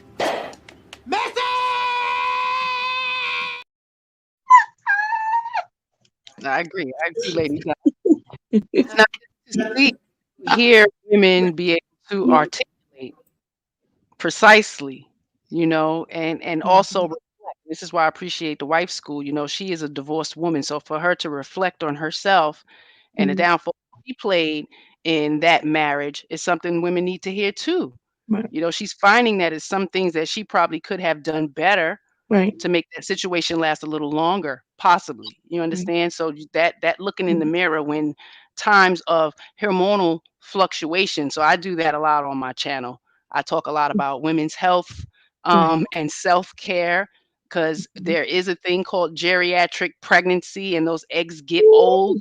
And for women to sit back and act so foolish and use their wombs irresponsibly, I am very passionate about giving extreme information. I had a full hysterectomy this year. I'm not shy about it. I did a whole tutorial about it. And it's going to be a follow-up. March will be 1 year. And women need to hear these things because there's a lot of silent disorders that women carry, and it contributes to our attitude. Okay, as well as mood swings and very challenging anxiety. It's just a lot of things that go on, and I think we're not teaching that to our younger women, and it's something that we need to start. So all year I talked about that. I gave a lot of tutorials about vaginal cleaning and being responsible, and it's also a video that I made for women who have young daughters, because I always come across women who are afraid to have these conversations and talk about puberty and the breast changes and all these things, and it should start early, kindergarten like. So I'm hoping that what I've done have made women a little bit more comfortable to have the conversation, because it's needed. To have to grow with my mother, only 17 years older than me, and her learn from me is a blessing. So now we teach our children, and hopefully my children are also teaching the young girls that they have come across throughout their upbringing. We got 23, 18, and 9. So it is definitely something to watch them all go through it uniquely, but be very aware of their bodies. And I see the difference in them making much better choices sexually, choosing to not be sexual, choosing, those kinds of things, because of the awareness of knowing I can get pregnant. That's the main one, and infections and diseases and such like that. So they're more conscious of that. So they're not willy-nilly out there. This is why we need to be steadfast on educating them about that. It's not just about shaming people. It's about shaming behaviors that will not be conducive to our young ladies in the future. It's really going to hurt them. And it has a lot to do with their stank ass attitudes and the I don't care mentality. And it's something that really needs to be changed in order for us to flourish as a society of women. Take our image back, because we all don't behave that way. Even if we came from that, some of us have changed and grown up and matured from that, hood rat mentality. I'm just saying. So I appreciate all you ladies' perspective, and hubby, I appreciate you putting this together. You've been an awesome content creator, awesome leader for me. I'm absolutely inspired and motivated by you. Your love, your support, your guidance is absolutely unfounded, and I think this is why I've always spoken in abundance, and I've absolutely been shamed in early on in our marriage, because I used to talk about how much I love him and I appreciate him, and at barbecues I would take him his plate, and it's nothing that I got from the Bible or being preached down church. I just want to love my brothers as much as I do, and to crave the love of my father as much as I did. I wanted to put that energy to my husband, the one person that chose to be there for me and has shown so much growth and guidance in himself. Like, why am I not loving him? And in times of feeling distressed in myself, I would call my mother, I would call my friends who support me, and they would get me back on track. Whereas I couldn't throw everything on him and make it his fault. I had to sit in my shit and reflect on myself and maybe what I wasn't doing or not listening, or, whatever it was. But he's worth it. If anybody's worth it, he's worth it. In my mind, you understand? Because those children adore him. I adore him. All the people that I've been around adore him. So, when people think that it's a facade or fake, it's absolutely not. It's absolutely not. It's absolutely genuine. And we try to be transparent, because you can have this longevity. But it takes self-love, self-reflection, self-awareness, and a willingness to learn and listen, and also a willingness to teach patiently. So, shout out to all you ladies, and I appreciate everybody pulling up and popping in. All those links in the chat, please support everybody. Subscribe and share their shit. Okay. Thank you. I love him. Bella, it's on you next, my lady. How do you deal with the pushback, Bella? I'm trying to get better with it. My husband has had to tell me to stop reading the comments, y'all. He has caught me on several occasions reading the comments, and I come to him all upset. And he's like, who cares what these people think? Stop reading the comments. I'm just like, I know, but because y'all, I'm sensitive. I may say, what's real and all this stuff, but I am sensitive. And so I'm getting better with it. Here's the thing, women like the ladies we see on the panel, gentlemen like Mr. HeSaid, even the gentleman in the chat, Quiet Storm, even Skinny Boy, Mark, all of the support that you know, I've received over on my channel, and then I go over to support other people, and it's just, and I continue to kind of, I guess you can say, embed myself in a community of particularly women and even traditionally valued men, but more so the women have given me truly in addition to my husband have given me truly a good foundation in wanting to stay here to say what needs to be said, because these women are mean. Women have gotten mean. The pushback, and I'm gonna go feed my baby. Then I'll hop back on here because he's a whining and I'm nursing. But the pushback that I've gotten, like an explosion of it, was the video where I said Black women are entitled prostitutes. Okay, that's the title of the video, and I knew it would be a daunting title, but I honestly didn't think it would blow up. I've got around like 40,000 views now, and I got comments like, "Oh, you pick me. Oh, who are you to talk about Black women like this when you're a Black woman? You know, are you even married? Yada yada yada." Just an explosion of anger toward me, and it just showed me how much hurt and lack of accountability that women as a whole has. And so eventually I just again had to stop reading the comments, because you know, they say sticks and stones may break your bones, right? But words do hurt and they do affect us. But again, the women here in this space, in this community, have truly encouraged me. You know, every time I see Mona D post, every time I see you know, Mrs. She said post, or every time I see Lady Di go live with her husband, right? Rather to keep on going with how I truly feel. Because a lot of times they think because I have a title like that, that equates to me hating myself, that equates to me hating my sisters. But it doesn't, because as we know, love corrects. If you are not being corrected, they do not love you. They want to see you fail. If I don't stop my son from about to climb up on the dresser to jump off, I don't love him.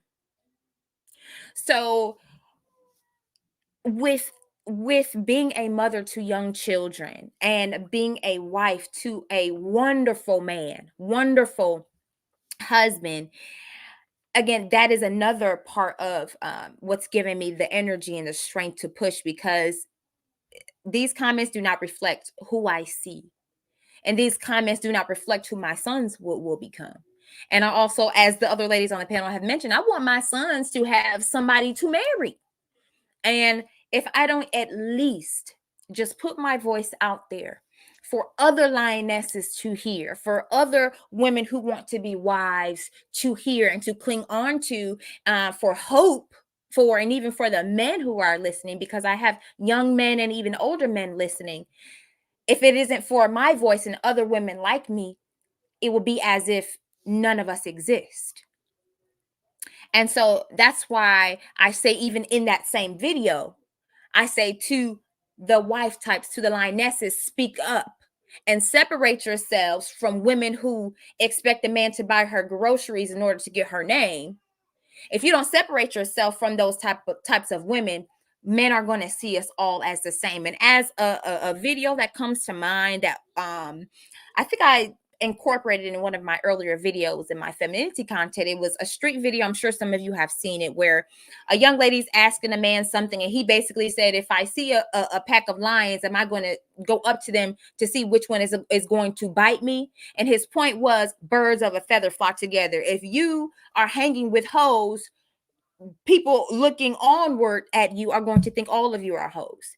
And so I'm here for the remnant of ladies. I'm here for the women who want to be wives. I'm here for the women who don't know, again, where to start in their femininity journey of, you know, going toward marriage. I'm here for her. I mean, so with all those things, you know, combined in one beautiful cake, that is what gives me the strength, because okay, don't get mad at me, get mad at your mama for not teaching you, but please, let's come over here to get this edification. But really, I'm here again for the lionesses and the remnant. And so that's what gives me the strength, and that to push back or to not push back, because at the end of the day, I can't give energy to the hyenas when really I need to save it for the lionesses, when I need to save it for the content creation, for the collabs, for notes that I need to write down in order to get this message that's within my heart out to the ladies. So that's my answer. Yes, Daya. Okay. Shout out to Messy Michonne. She's checking in. I'm not sure who page she is on, but we appreciate you as well, Miss. The work that you put in out here is admirable, inspirational. Keep doing what you do. She sent a $4.99 super sticker, so I'm pretty sure the person appreciates you. Let's go ahead and Yes, Daya.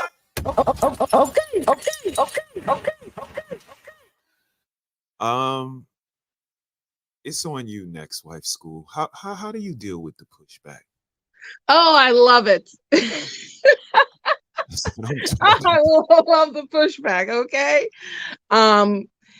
It's very interesting to see people that are in those mindsets, in those ways. And it's just, I come at it from a point of compassion, that they're misinformed, that they just don't know. So sometimes, as much as we do want to clap back, woo, Jesus, woo, it also keeps me in remembrance of, okay, so you say you're feminine.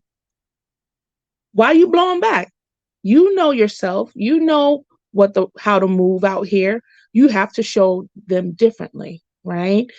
And even the way that you respond, you have to respond as a feminine woman, not as a hyena, not as somebody that's mad and outraged, to get your point across. And so I have to calm myself down. I'm like, all right, you want to say that? And I have to put it in a nice feminine tone and speak my piece.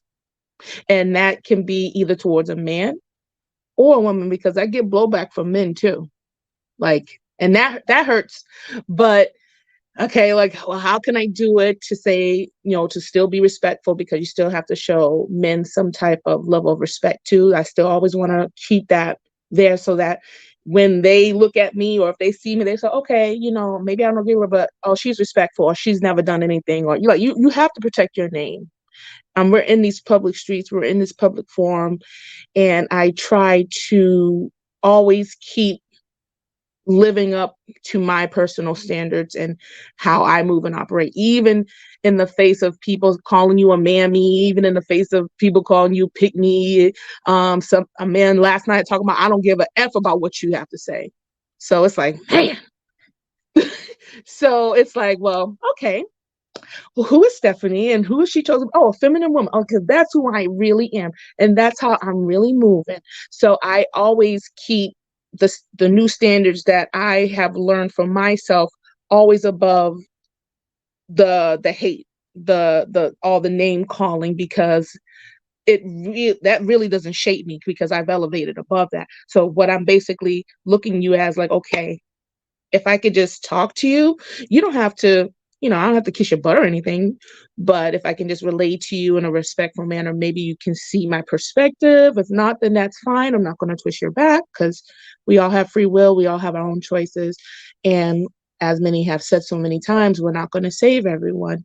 But if I can remain in a way that is respectful of how women are supposed to be, or are a better woman, if I proclaim to be that, I should do that all the time, no matter what, consistently, on any panel, on my show, or when I'm going head to head with somebody that disagrees with me. Okay, that's fine. That's fine. That's what I said. That's fine. You have the right to believe what you want, so I leave it at that. And it's rare that I have repeat negative experience with people. And I try to stay on my principles so much that, or operate online the way I do, I don't even have to talk to the pushback. The men do. They'll protect me. And it's awesome. Because I can sit back in that feminine. They say, hey, don't come at wife school like that. She's never been like that. So I'm like, whoa, this is great.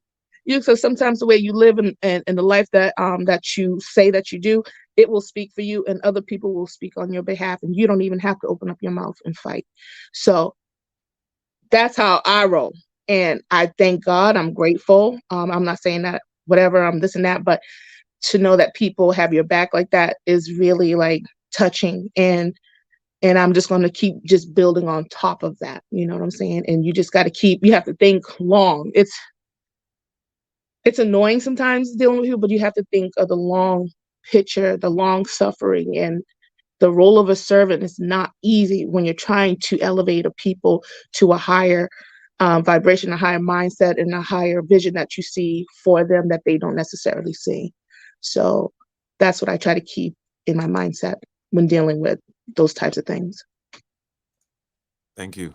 Thank you. We appreciate that. Shout out to Janesta Coleman. She sent a super sticker. Shout out to everybody that's contributing to these amazing content creators from the bottom of my heart and their platform and them as well. They thank you. It's appreciated. It's inspiring to know that you resonate with people, that they contribute to your platform, and that they understand your vision. They might not agree wholeheartedly, but they understand your vision. So thank you. Can't believe I made it. It's my first time getting money. Where's my money? It's right here. Right there. Y'all can't see me. We getting rich. Hard body youngins. We getting rich together. Yeah. We getting rich together. Look here, babe, bro. I'm a little light right now. Could you, like, let me hold some change? Brothers and sisters, give me your grit money. Give me your weave money. Give me your perm money. Your Jordan money. Your Alizé money. Your 40-ounce money. We need the money, brothers and sisters. How about you hit the Cash App? Appreciate y'all. Thank y'all. Give me your money. My sister, Red Lipstick Vibes, where the vibe is always positive. Sometimes you may get some pushback. How do you deal with that, sis? Child, I don't care about them hoes. Okay. Child. I'm telling you, I need to be right. Higher health, higher in the mouth woman. God, I don't. I don't know. Maybe it's where I was raised, or because I'm a PK, and so growing up in church and doing things, you get those types of things, the pushback from the community, pushback from people. I don't know what it is, but child, I don't care. You can't beat me. So I just, I can say only one time, someone in this space kind of got to me. It's because when I first came into the YouTube space, I looked up to this person. She was she's a little bit older than me. She was in the content creator longer than I am. So I was looking up to her, and she said some things, and child, I was about to hang up the thing. I was like, let me hang up my mic right now. Cause she's, and she hurt my feelings or whatever. But my father was like, forget them bubblehead jokers. You do what God told you to do. So ever since then, it was like, okay, whatever. But when it comes to like people in the comments, I don't go back and forth with them. I'm like, okay, whatever. And it's just like Wife School says, it usually, 9 times out of 10, I don't even have to defend myself, because you may just see me here, but I got a whole army behind me, and they go for it. The brothers go for it. The sisters go for it. They be like, child, you going the wrong tree today. And it's because I live the life that I talk about. When you don't have that chameleon thing going on, you got people that's going to protect you and speak up for you. Now, when you shady, you you may not have that that backing, but I don't challenge me. I get talked about all the time. One girl said she need to see my scalp because she thought my hair wasn't real. Lord have I mean, she wanted to see my scalp. I mean, you know, I literally had to do a video to show my scalp. I mean, I've gotten all kinds of, you know, pushback or whatever, but I tend to not respond because my dad always say, you know, gangsters move in silence, and no response is the best response. And just like Wife School said, I don't even have to say anything because the truth always comes to the top. The cream always rises to the top. You can have all the pushback and I can be all the pick-me's, the mammies, and of course me and Miss She said was called the mean girls. We the mean girls. I'll be that because obviously our message is not for you, but it's for somebody else. I'm not here for the masses. I'm here for that one. I'm here for that one lady that's going to listen to us, that we can guide them into the right ways. I'm here for that one parent that has a kid with autism that is struggling, and I can help them. That's what I'm here for. I ain't here for you hellfire in the mouth women. I don't care. Y'all can act a fool all y'all want to and talk about us and this and all that. A child, I get on, like, I call brother and sister, be like, you even a child. Be laughing at y'all. What's the point? You don't know me in real life. So what you say in your box and behind your keyboard and behind your camera and your mic, child, please. I don't got time. It don't bother me.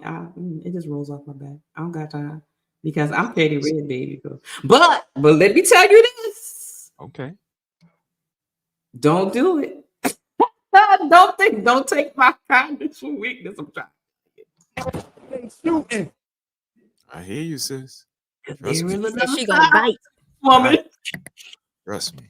Mm-hmm. I mean, that's exactly why I call you ladies lionesses, is because of, you know, the beauty. Don't let that get you fooled, because when they have, you know, danger looking at them, if someone challenges their little ones, if someone tries to disrespect the pride, they probably more powerful than the men. So slow up.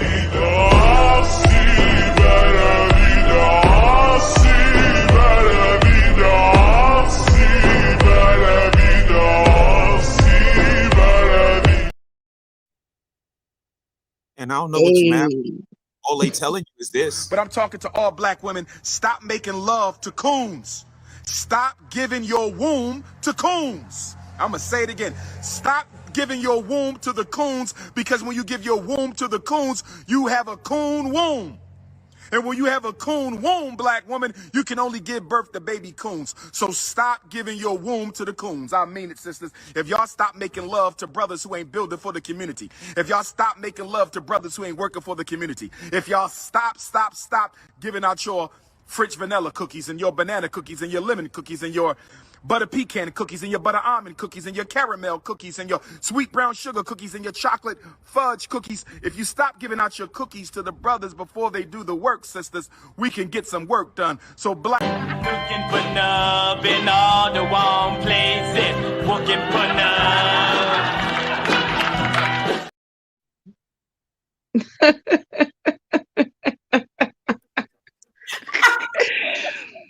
Not the coon womb. Not the coon womb. I am weak over here. I'm going to turn this camera off. Don't. Oh man. Yay, lying. I think you're up next. You're gonna have to follow that. How do you deal with the pushback, Mrs. Harris? I mean, I don't really get as much as I hear the ladies get, as far as, you know, comments in the chat and stuff like that. Had a couple of YouTube haters and tried to go on a little rant about my husband and my relationship, you know, just nonsense. And I just pray all of my haters are that, you know, not good at doing some shit, very ineffective with what they tried to do, and just nonsense, you know. People ask for transparency in marriage, and then you get the flip side of he probably beating her up in the background, and this, that, and the other. Right. But I don't really get too much pushback. Like a lot of you sisters said, I have an abundance of brothers, an abundance, not just my biological. Right. So, Yep. and the sisters that I have acquired over the years are very loyal, so I don't have that much pushback. And when I do, if I do in comments, I won't go tit for tat back and forth. I'm going to state my claim. And if they don't like it, then it's just too fucking bad. It is what it is. I'm from New York City, and I ain't got time for foolery. I grew up around a lot of logical men, so I don't really move like and feel a whole bunch of shit the way I hear these women's talk. So I'm moving more logically, because that's how I know men receive the information better. So just want to, like Wife School said, training. There's training that's needed, and if you did not grow up around boys, teens, and men that you respect, you're not going to have a particular type of love and nurturing care and consideration for the men that come into your life. So changing that mindset of what you saw, what you think, and what you feel, to logical movement is more important. So I try to focus on women knowing the green flags. So that's a show I also push, as well as my husband. There's green flags that you look for in people. And if you're not aware of that, which many people are not, because all I hear is women and men focus on the red flags. That's a red flag. Well, what the hell are the green flags? What are y'all looking for? And I think it's the wrong thing. So come on over, and if you want to hear a little bit more about green flags, there's plenty of content over here on the Harris Tribe, Mr. He Said as well as Mrs. She Said, and we talk about that because, when you watched Apollo from the time you was 4 or 5 years old, you learn character of people, quality of people.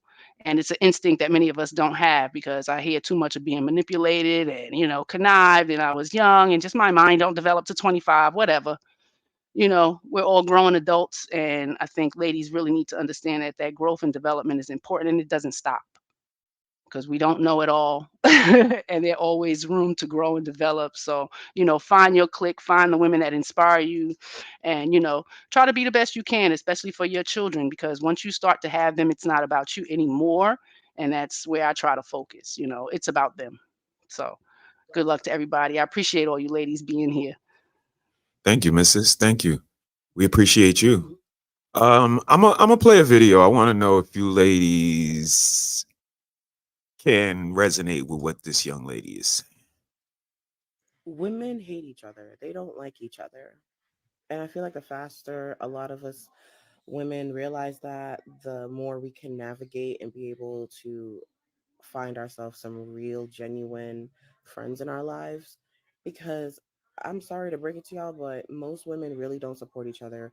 Most women really don't like each other. They're always in competition with each other. And girl world is brutal. Is girl world brutal? Y'all get your Yes. wherever y'all want to. Yep. Yeah. Yes, Mhm. absolutely. I mean, I even learned from a young age, like in grade school, that Mhm.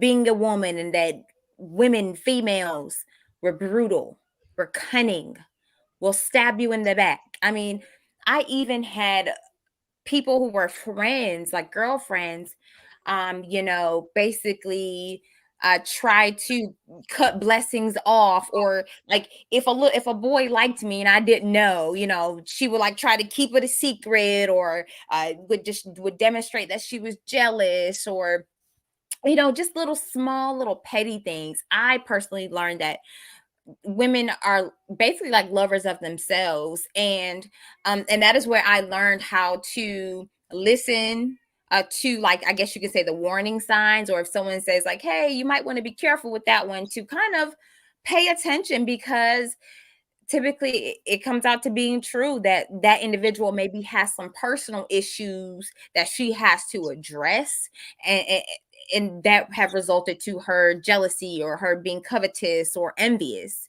And so yeah, they don't like each other. And as I said last time, if they don't correct you, they don't love you. And so a lot of times women will basically encourage other women to engage in behavior that isn't conducive to a healthy life or the betterment of her life.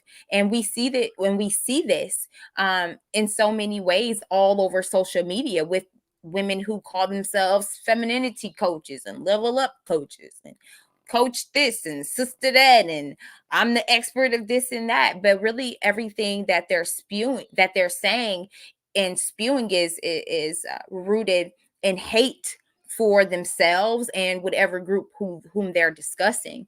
As we saw, as we've seen in channels that are no longer on YouTube, or even channels that are still in existence, we see the contempt that these individuals have for men and of themselves. And honestly, again, I think it starts from childhood. I agree. I But agree. it actually happened to me my first time ever. I've been so-called bullied was when I think it was first grade. I was living in the South at this time, and my parents, they buy the clothes from New York. You bring the clothes from the up north to the South, right? It's different. So my mom dressed me up like she normally would do. And it was just this one day, I guess my outfit was a little bit too nice or whatever. My so-called friends, literally, it was like 5 of them. They stopped talking to me. They was bullying me that day. And I was like, nothing changed except the outfit I got on. That's what I realized. And I was like, what the hell? So the next day, it was all my friend again. And I was like, when I think about it now, I'm like, yo, we were really young for them to have that jealousy mindset. I was the same person I was before I put this cute outfit on. Like nothing changed. And then my last encounter with it was when I was 18. Someone I trusted, we became really good friends, and backstabbed me. 18 years old. I said that will be the last. So that built my confidence up really well. And now my voice is and what I say is more profound. I don't let no one disrespect me or try. And if I see a little ounce, blocked, cut off, like it don't matter. I don't care who it is, because that stuff hurt me back in the day. And I said I would never let a lady, if anything, try to hurt me. Like we supposed to be, getting close and sharing things with each other, not hating each other. You stick with the people who like you, even the ones you think that like you. Some of them don't like you. You learn that as you get older, and you're like, damn, you too. So now my perspective is like, I don't even care. There's people in your life. I believe people in your life are there for a season, right? So you was just for that season. I'll catch somebody else for next season. Like you're replaceable. You know what I'm saying? And then when I got married, I learned that, they say, you have to have a lot of friends. And I'm like, no, you don't. Your spouse is your friend. Your kids become, That's right. a friend in that way. You build relationships with your family. Get closer to the people that are blood to you. The people around will come. Don't look for friends. Let the friends come to you, because that will be more genuine. And then still watch it. You still have to protect who you let in your space. So I learned, like, I don't need that.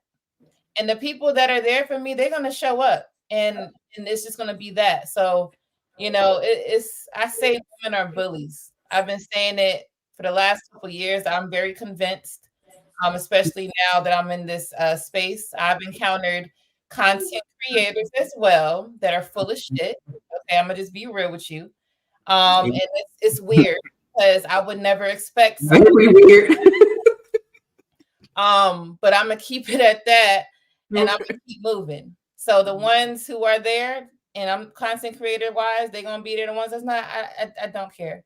I'm gonna continue living my life, and building my family, and that's that. So that's all I got to say. Well said. We appreciate that. Well, Get them, y'all. I always say, pay attention to your circle before they hurt you. Pay attention to your circle before they hurt you. A lot of times Lady Di just mentioned it, like a lot of people will attach themselves to you because they see the greatness in you. They see the light in you, and they see that if they attach themselves to you, that will bring them into something as well. I think I was sharing this with brother and sister the other night. As you grow as a content creator and you're getting more traction, more visibility, you're going to see a whole lot of people, a whole lot of content creators, women and all, that's going to be trying to befriend you. And like, oh yeah, come on my panel, child. Vet very deeply, okay? Vet, because I mean, and women are very cunning, and women can develop jealous tendencies over the smallest thing. Like Lady Di said, the outfit changed, and all of a sudden they didn't like you. But then the next day, when you put on a pair of jeans, they like you again. Any inkling of you trying to be better than them, they're not gonna like you. And when you want to find out if a person is really for you and really a friend of you, trigger them. Trigger them. The real them is going to show. I've had, when I first started out on in this podcasting thing, I had a couple of young ladies that was rocking with me hard. We met over Instagram. They was on panels, and as soon as a topic came up that they did not agree with, baby, child, I was everything but a child. No, child, it got hot. And I didn't even say it was the men that was saying it, but they didn't like it because the men were telling them, like, we don't like women that do such and such and such. And because I agreed with them, they were like, well, you this and that, and you're not my friend. If you allow men to talk to me like that, I was like, but you asked them the question. Really him. You're a victim. There we go, CSI. So you're going to get mad at me because you asked the man the question and he answered you truthfully, but you're going to get mad at me. Like, so just be careful, because people are going to attach themselves to you. You know, they're going to pretend to be feminine. They're going to pretend to be traditional. Everything that you are, they're going to pretend to be just to get inside the circle. Pay attention to your circle. Let me tell y'all, it's the nicest people. Okay, I've been burned by the nicest people to me on damn earth. Like, just genuine. Like, it's weird. It's like you really got to learn people. I'm saying this because this is important. People think that when someone is nice and they're doing something for you, oh, they're for you. That doesn't mean nothing. Doesn't mean nothing. They could give you $1,000. That don't mean that they are for you. You have to pay attention. Don't be fooled. We gotta, like, okay, we are all adults now. We're not little kids. We learn from our past. Okay. You have to understand what a bad person looks like. They will give you the world for a moment and they still will shit on you. So you have to learn what that looks like and then move accordingly. Anybody that you meet, I don't care if they came to you with a compliment and try to share something with you, watch them. Watch them. Be around them. Like, I think Red Lipstick said, trigger them. I mean, not purposely, but stuff comes up and it could be triggersome. You know, talking about something that you experienced and you're sharing what you do now, and they now all of a sudden don't like you because of what you shared and it triggered them. Pay attention. Right. Everybody's not your friend. I know we heard that in the past. There might be an old saying, but everybody is not your friend. Okay. So just kind of remember that. And I'm speaking to women specifically. Men move a little bit different. But for us, just watch your back at all times. Yeah. And that's why I said, I put out a short recently that said, ladies, to the women who are on their feminine journey, you can't take everyone with you. And it's because, and I say that because I understand that this journey is lonely. Yes, you may have a community online, but sometimes you will have seasons in your life where you will lose friends. I lost 2 of my best friends at the same time because I prioritized my relationship and our financial climate over a girl's trip. And so in this journey in betterment and toward, loving on this man, toward being a wife, toward being, submissive, and all the things that come with femininity, right? It also comes with losing people who are near and dear to you. And so in that short, I said, grieve how you need to, cry how you need to, because I experienced that myself. And so, and that's why I can speak to that. And so that's why I just love this, because all the ladies, everything they're speaking on, we've experienced. And that is a part of the laying ground as to our passion in this thing, in content creation, with the ladies in mind. And so you ladies talking about, and this is a great question, Mr. He said, and Mrs. She said, this is a great question to ask, and thing to bring up, because yes, women are mean, women are venomous, but the thing is, I don't see it as a bad thing, because we know how to get somebody up off of us real quick. We can get somebody up off of our family, up off of our children. So it's a choice to use your femininity for good or bad, to build or to destroy. And in today's climate, we see so many women are using things that are beautiful to us, our breasts, our hair, our sensuality. Women are using it, for a coin. We're using it to manipulate, to exploit, and then it's perpetuated in media, and also, mamas are taking their babies to twirl around on poles. So then you're creating more little ones like you.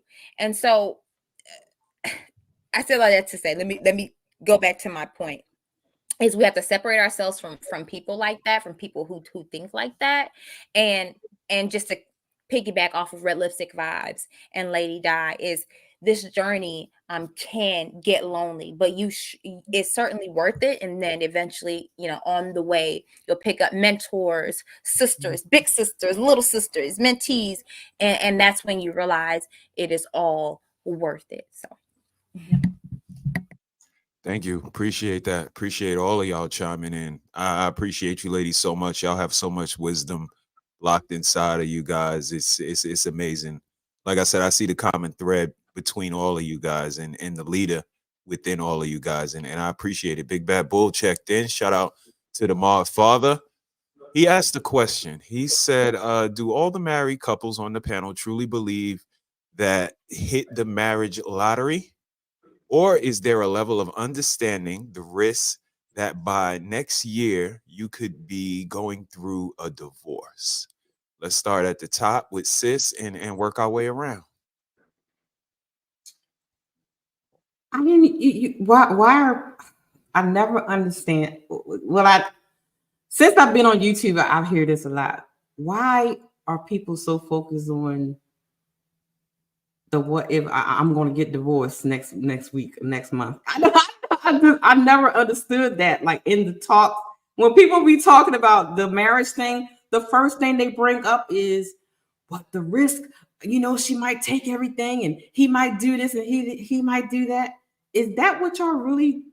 If that's your mindset about being with someone for the rest of your life and being, finding a companion, finding someone to love and respect and cherish and build something together. If that's your mindset of always thinking about the risk that this person's going to take me for something, don't get married. Don't do it. Don't do it. I can't even answer that question because that's not even my mindset. Thinking like, oh, next year or the year for that, it's going to be over and done. That's my answer. I can't answer it any other way. Okay. Mona D? Yes, Realistic Vibes. I share the same sentiment about that. I don't look at it as if, I'm planning Like someone said in the comment section, I'm not planning for the worst because let's be honest, as long as you live on this earth and you got breath in your body, you are a risk. There's going to be risk in every relationship. When you take your job, are you immediately thinking about they're going to fire me the next day?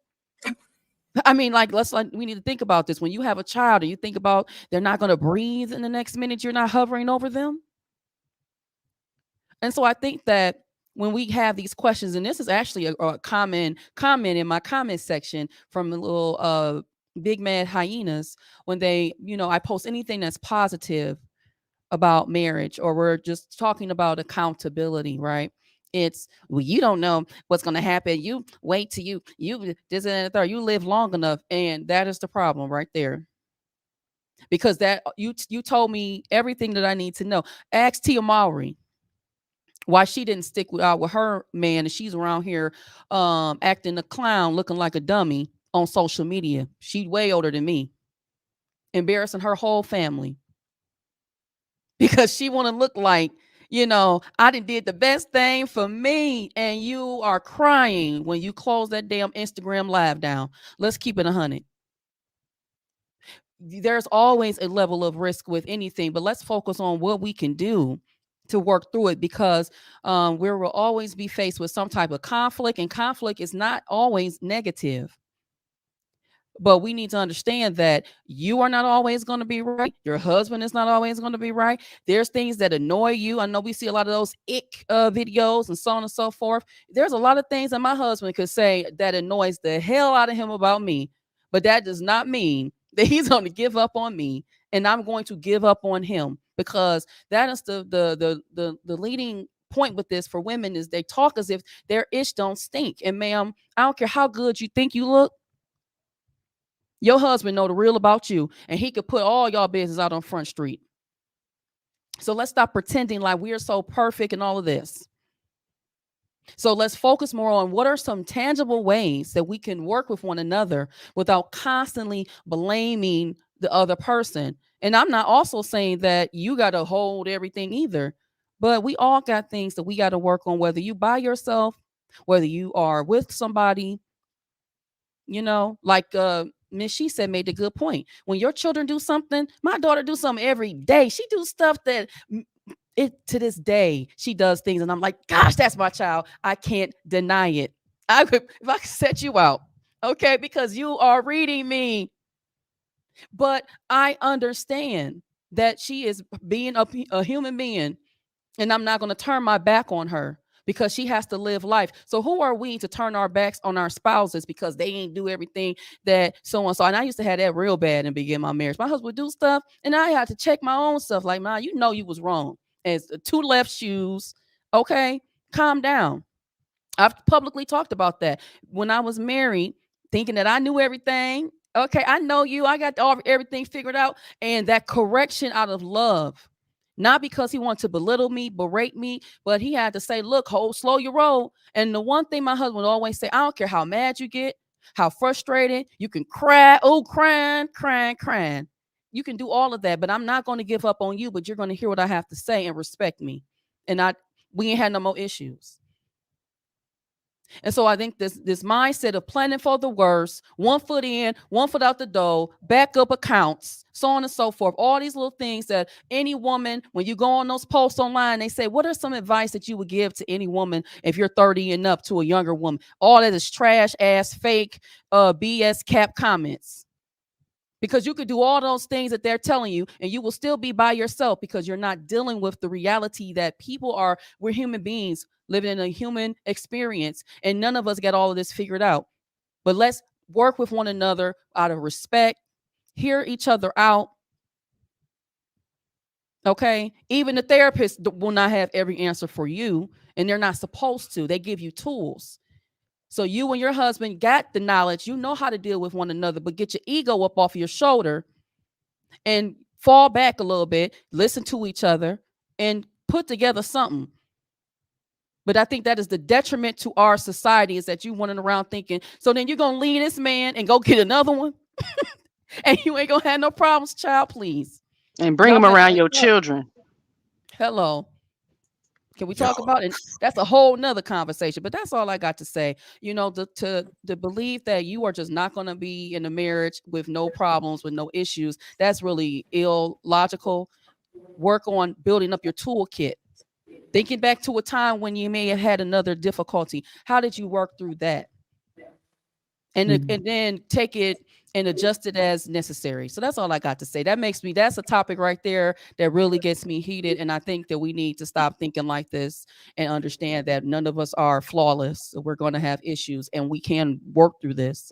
And it's going to take time and we have to give each other grace. Grace is not just for the wives, it's for husbands as well. And it will be better for the entire sanctity of the marriage and the household. So that's all I got to say, y'all, because I get passionate. Thank you. Y'all cooking. And we gotta find somebody that's down for hers, man. All these girls sipping, man. Who you think fit the category? These ladies that are right here in front of me, you cannot play with my yo-yo. Pause.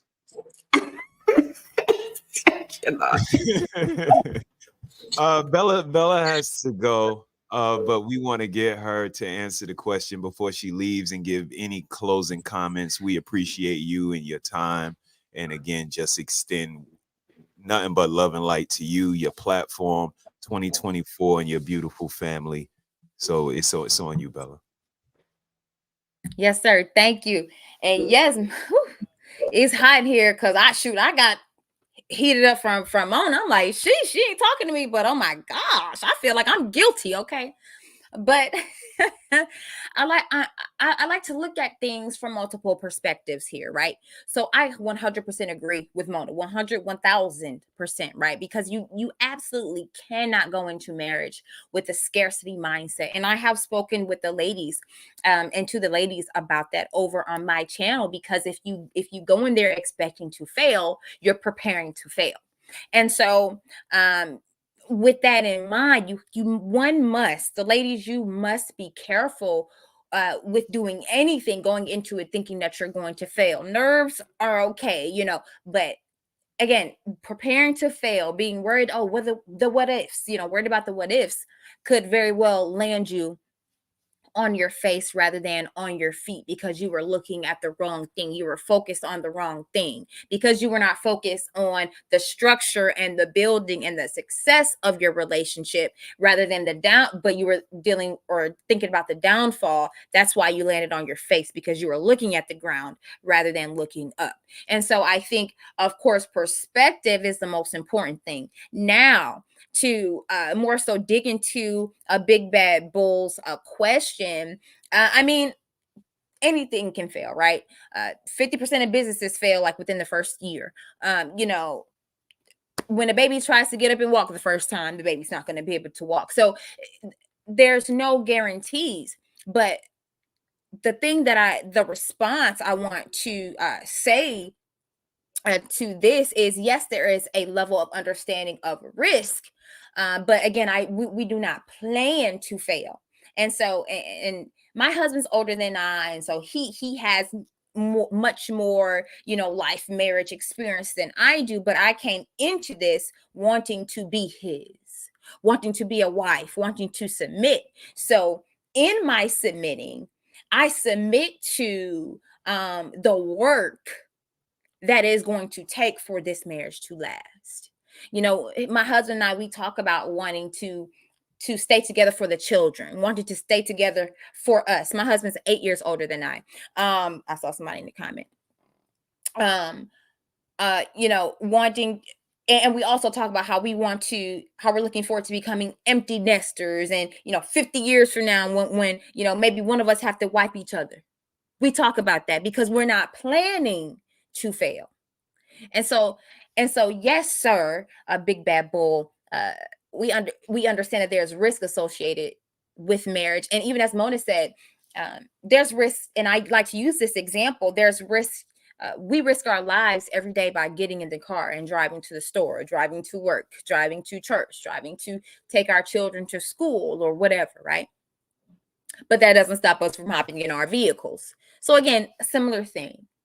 We understand that there is risk associated with it, but as long as we're prepared, as long as we have the proper training, as long as we're looking both ways before we take off, as long as we're abiding by the appropriate, laws, we can hope, right? And we can put in the work toward arriving to and from our destination safely. And also, my husband says that he believes that he hit the jackpot with me. So yes, it's a little bit of both. And No, so that's when a couple value each other and see each other for their value, whether you think you're the prize or they think they're the catch, or whether you think you're both the prize or what, if the both of you value each other and you're willing to put in the work, in spite of the hard times that will come, then that is what is the true test and the true, I guess you can say, I don't know, thing to examine toward whether you look at this from a perspective of hitting the marriage lottery or being afraid of it failing. And so that's what I would say to that in my closing. I appreciate this because I had no idea what this was. I'm like, okay, I see this called the Lionesses, but what's going on? What they about to do? And you all have cooked up something amazing, and I love this. I appreciate you, Mr. HeSaid, and Mrs. SheSaid. I am looking forward to our collaboration in the future because I've already told them I want to interview the two of you because I know just by being together for so long, this couple is a wealth of knowledge, and I want to eat off of your plate, okay? Because I want to know your secrets. So me willing and to my feed husband, you. yes, ma'am. Absolutely. So me and my husband can say the same, and I hope the best for all of you ladies here on this panel. I love each and every one of you. I thank you for your hearts. I speak blessings over all of your platforms, and it was an honor to share this space with each and every one of you. And I appreciate all of you for being here with me and everyone watching. So thank you. Thank you, bro. Thank you. Thank you for joining us, Bella. Have a good day.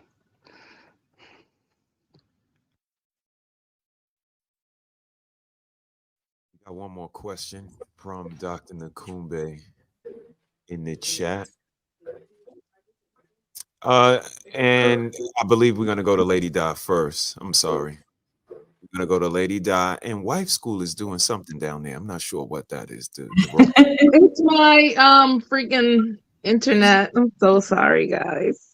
You're fine. You up next. Let's get to Lady Di. Lady Di, let's go ahead and pull Big Baz Bull question back up and see what do you think about.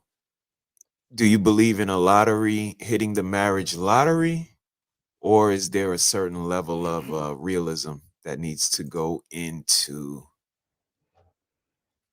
the union? So I like that he asked that question because what I got from the question is that he's trying to see what married people think, right? Because we got married people who think of divorce and we got married people who don't think of divorce. So he's just trying to understand us on this panel, like, well, what do y'all think? Because I keep seeing people saying I'm a divorce if he do this or do that. So the question for me is a great one. Now I would say before I got married, I used to think of breaking up. You do something I don't like and we can't get it together, I'm out. And I did that. Okay. I did it for the first couple of years of our relationship.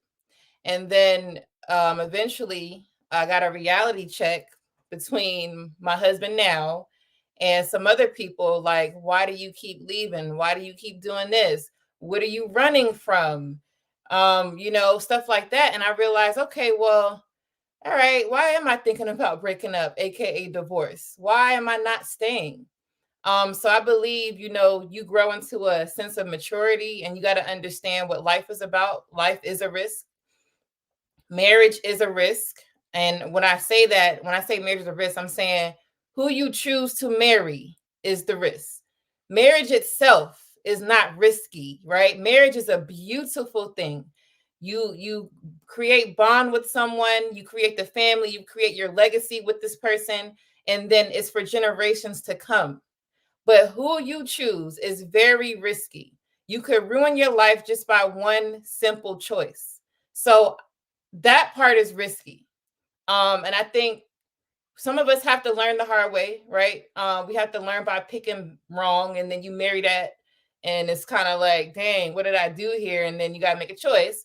Or, you know, you do this stuff before you get married, and you're like, dang, let me learn from my mistakes and let me do better, you know, for my first marriage, or, you know.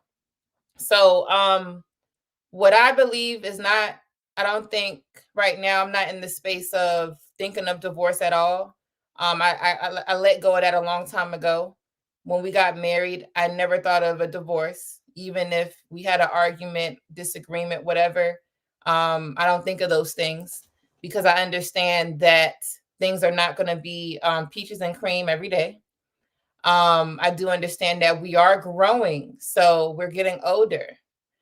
And you know, mindsets are changing. So we have to accept the growth of a person, not, oh, because what I hear so much is that we grew apart.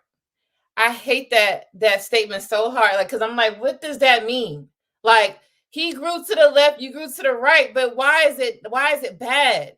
Okay, that is a man. He's gonna grow in his own way. Okay, and it's okay. You're a lady, you're gonna grow in your own way. You just have to adapt and adjust.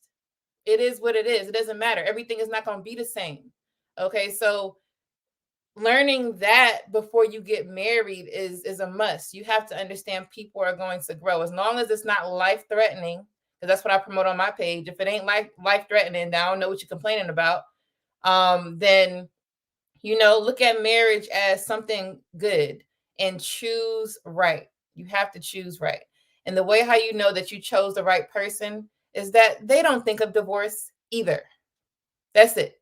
So you're gonna know. If you keep hearing, oh, well, my grandparents divorced and I don't know about that, then that ain't the right person. You don't want them talking like that. You don't want them spreading that type of knowledge. You don't want them to like say things that are so like, what they got to do with you? That's them.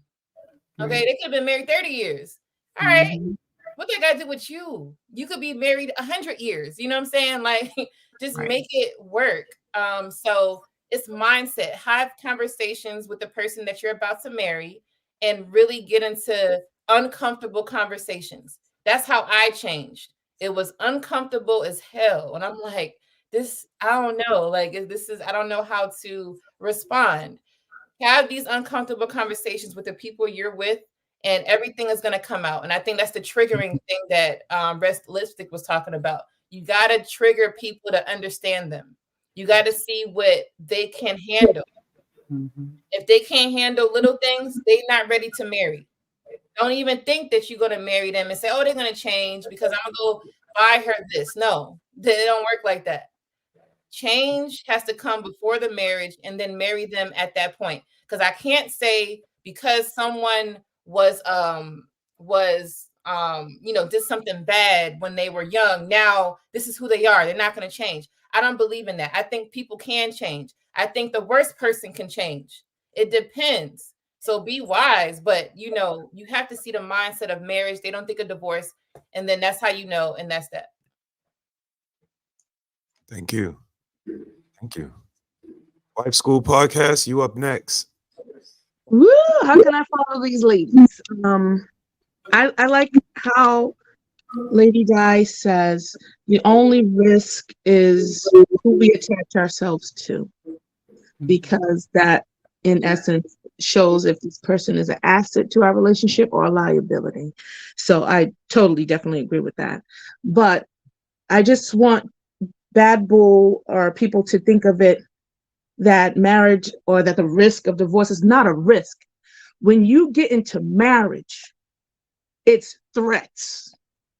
There is threats of divorce. There's threats of sickness. There's threats of you losing your job. There's threats of the side chick. There's threats of people coming for your man. There's threats of men coming for your woman. There's threats of social media. There's threats of all this stuff on the outside of your world.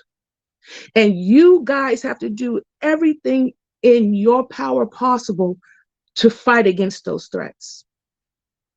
And there's no risk in that. There's only threats, because it's an attack on the one thing that establishes community. It's an attack on the one thing that produces healthy homes, healthy children.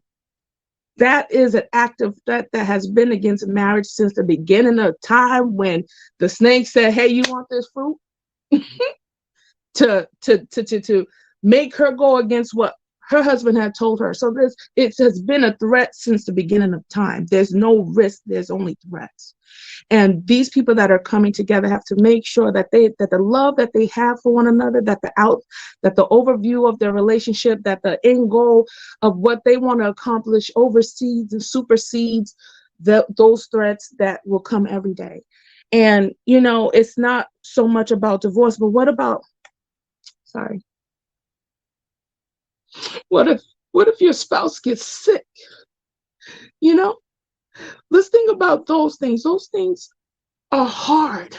Forget about divorce. What if it's something that's out of your control, that you cannot control?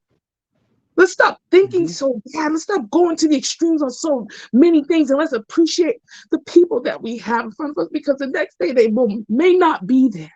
And I've seen it, and I witnessed this. And some people, they fumble, they don't treat their wives and love them the way they should. And when death come knocking on the door, all they have is regrets that I wish I would have treated her and loved her. Why live like that when you have the full capability, the full possibility to love your spouse, the one that you chose, to the best of your ability? And forget about divorce. The sickness can do that. That's the separation too. So, like you said, let's stop having this mindset. Yes, those threats are there, but you have an abundance amount of information. You have abundance of community of people like us, of marriages that we see that are working. Go talk to those people to make your marriage viable. Stop going to the end result of splitting and breaking down, or that nothing can be repaired. The human spirit is so resilient. We can overcome so many things, but we just have to get out of our way. We have to suppress those egos and really look at the outlook of the situation. Is that more important than what I'm feeling right now, or that he didn't cook the bacon right? You know what I'm saying? The stupid stuff. Because at the end of the day, all the stupid stuff didn't matter, because I love her. You know what I'm saying? So, sorry that I'm crying. No apologies. We are emotional creatures, and and you just see it every day. touch it. You see it every day, and we focus on the wrong thing, And I do have to go to work tonight, but I'm so sorry. But I really appreciate you guys having me on tonight, and that let's just really focus on success and not lack, and not a negative mindset or a negative outlook of marriage, because it's actually a very beautiful institution. It really, really is. And it's more of what we need to see with our melanated people. We're lagging in that area. And I think and obviously it's a threat to that, because of the power of the things that we do create, the things that blossoms from our people, So I think it's something worth fighting for at the end of the day. So I love you, Harris's. You and my family, all the ladies, Mona D, I never got to talk to you. Miss Red Lipstick, Lady Di, I just love you guys. I apologize for crying. It's just what I have observed. And I just thank you for letting me spend some time with you guys. Thank you. Thank you for taking time out of your busy schedule for coming up here. We appreciate you. Like I said, we appreciate what you do. We appreciate you sharing with us. You're welcome anytime here. Like I said, I want to create a space for you ladies to come every now and again if you want to, and just unpack. We got some videos, we got questions, and all of the things necessary for you guys to give your side. Because again, I see a lot of people champion, really crazy behavior, but don't champion moral, positive women, upstanding women, inspiring women the same. So I just want to kind of wave that flag before, the rest of the world starts to turn, because it's inevitable. We cannot continue to move in this fashion and think that we're going to continue to have a productive, positive society. So sooner or later, the tide is going to shift. And I always, like to see things before everybody else. So the appreciation of you ladies, what you bring forth, the information, the passion, it's inspiring. So keep doing what y'all doing. We got one more question before we get back to this video. And I believe Lady Di has to leave us. So let's go ahead and give her the opportunity to say anything she would like to say in closing. Lady Di, thank you for taking time out your schedule and being here. The floor is yours. Yes, I'm glad I was able to stop by. I've been so busy lately. It's been crazy, but of course, I try to come to the channel and show some love to you guys. You guys are inspirational, been married for so long, and you guys, seem very happy, and it seemed like it's a genuine thing. So I appreciate you guys for sharing that. But yeah, so I do have to go. Make sure you guys subscribe to my channel, Lady Di DTM. DTM stands for Dating to Marriage Support. And me and my husband go live as well. So I might start back doing some videos by myself like I used to, how I started. And then I will always collab with my husband, because that's what we're trying to show, is the unity. And so, yeah, thank you all for having me. And you guys are all amazing. Thank you. Not a problem. We appreciate you. We appreciate Brother James and the unity that you guys exhibit to us. Thank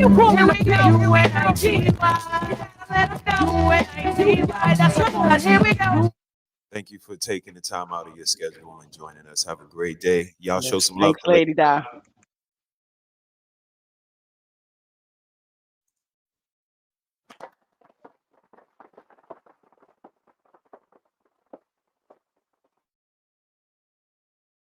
And then there were 3.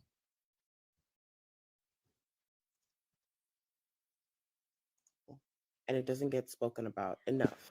And like, I'm sick of seeing the delusions around it all, especially the way it's perpetuated online. Because women love to come online and act like, oh my gosh, everything's so great over here. We love being women and we love supporting women. Bullshit. Because y'all pretending to be like that online, y'all be the meanest bitches in real life.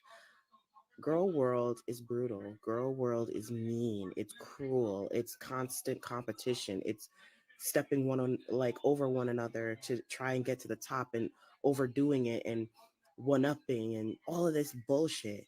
It's a constant battle being a woman, okay? And there's different categories for what your battle might be when you're dealing with other women, because for all of us, it's not the same. And women love to come online and blame men for most of the things, most of our problems, blaming the patriarchy. But I'm sorry to tell y'all, like, a lot of it is our fault. Because women are the ones who uphold the patriarchy. Men don't even have to do the work anymore, because women do it all by themselves. Like, when it comes to beauty standards, we love to blame men for that. And yes, men do have a part in it, and they do push it, but women uphold it, okay? And then women uphold it at a very cruel level, okay? Men just put the battery in y'all back, and then y'all just do the rest of the shit for them. Like, women are not even allowed to be happy within themselves naturally around other women anymore without getting bashed for it. That's a problem.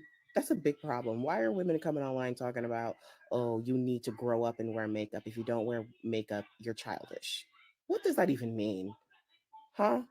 Oh, if you continue to wear your natural hair out, that's not a birthday style. Natural hair is not a birthday style. You only wear your natural hair at home. What kind of bullshit are y'all talking about? Huh? Doesn't that sound bitchy and mean girly to y'all?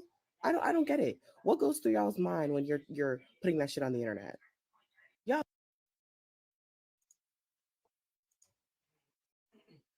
She said a lot, I know. But I would just like to know what you ladies think about some of the things that she said. Mean Girls is a real thing. They got Yeah. movies about it. You know, we had special shows that came on after school, those after school specials. It's always been a thing, and I would say they learned it from their mothers, and I think that's where I might get some of my pushback because you know you probably a product of your mother. Yep.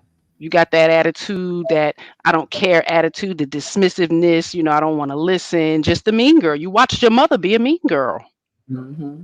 your grandmother or something, and they don't know how to stop it. You know, ain't nobody punch them in their face or, you know, get jumped or something. Like in our community, it was just a certain thing. It was a certain energy that was that way. You know, I never my energy never brought me around those types of females, you know. So to get to be 47 years old and meet grown women my age and like, damn, this bitch is mean, like for real, you know, it's uncanny sometimes, you know, but it does exist, and we have to protect ourselves from this type of stuff. And I have no problem saying goodbye to any and everybody except my husband.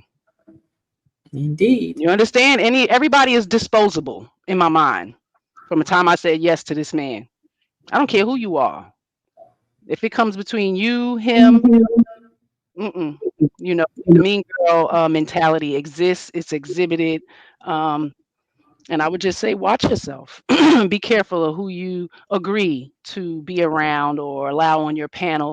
Drop that link for, you know, take interviews from, you know, do your research and see who they are, what they got going on, because you never know, you might be ambushed, Yep. Set up. some up Set up. shit. So, you know, I mean, the Yep. first rule of law is to protect yourself. So, you know, be like that with anybody.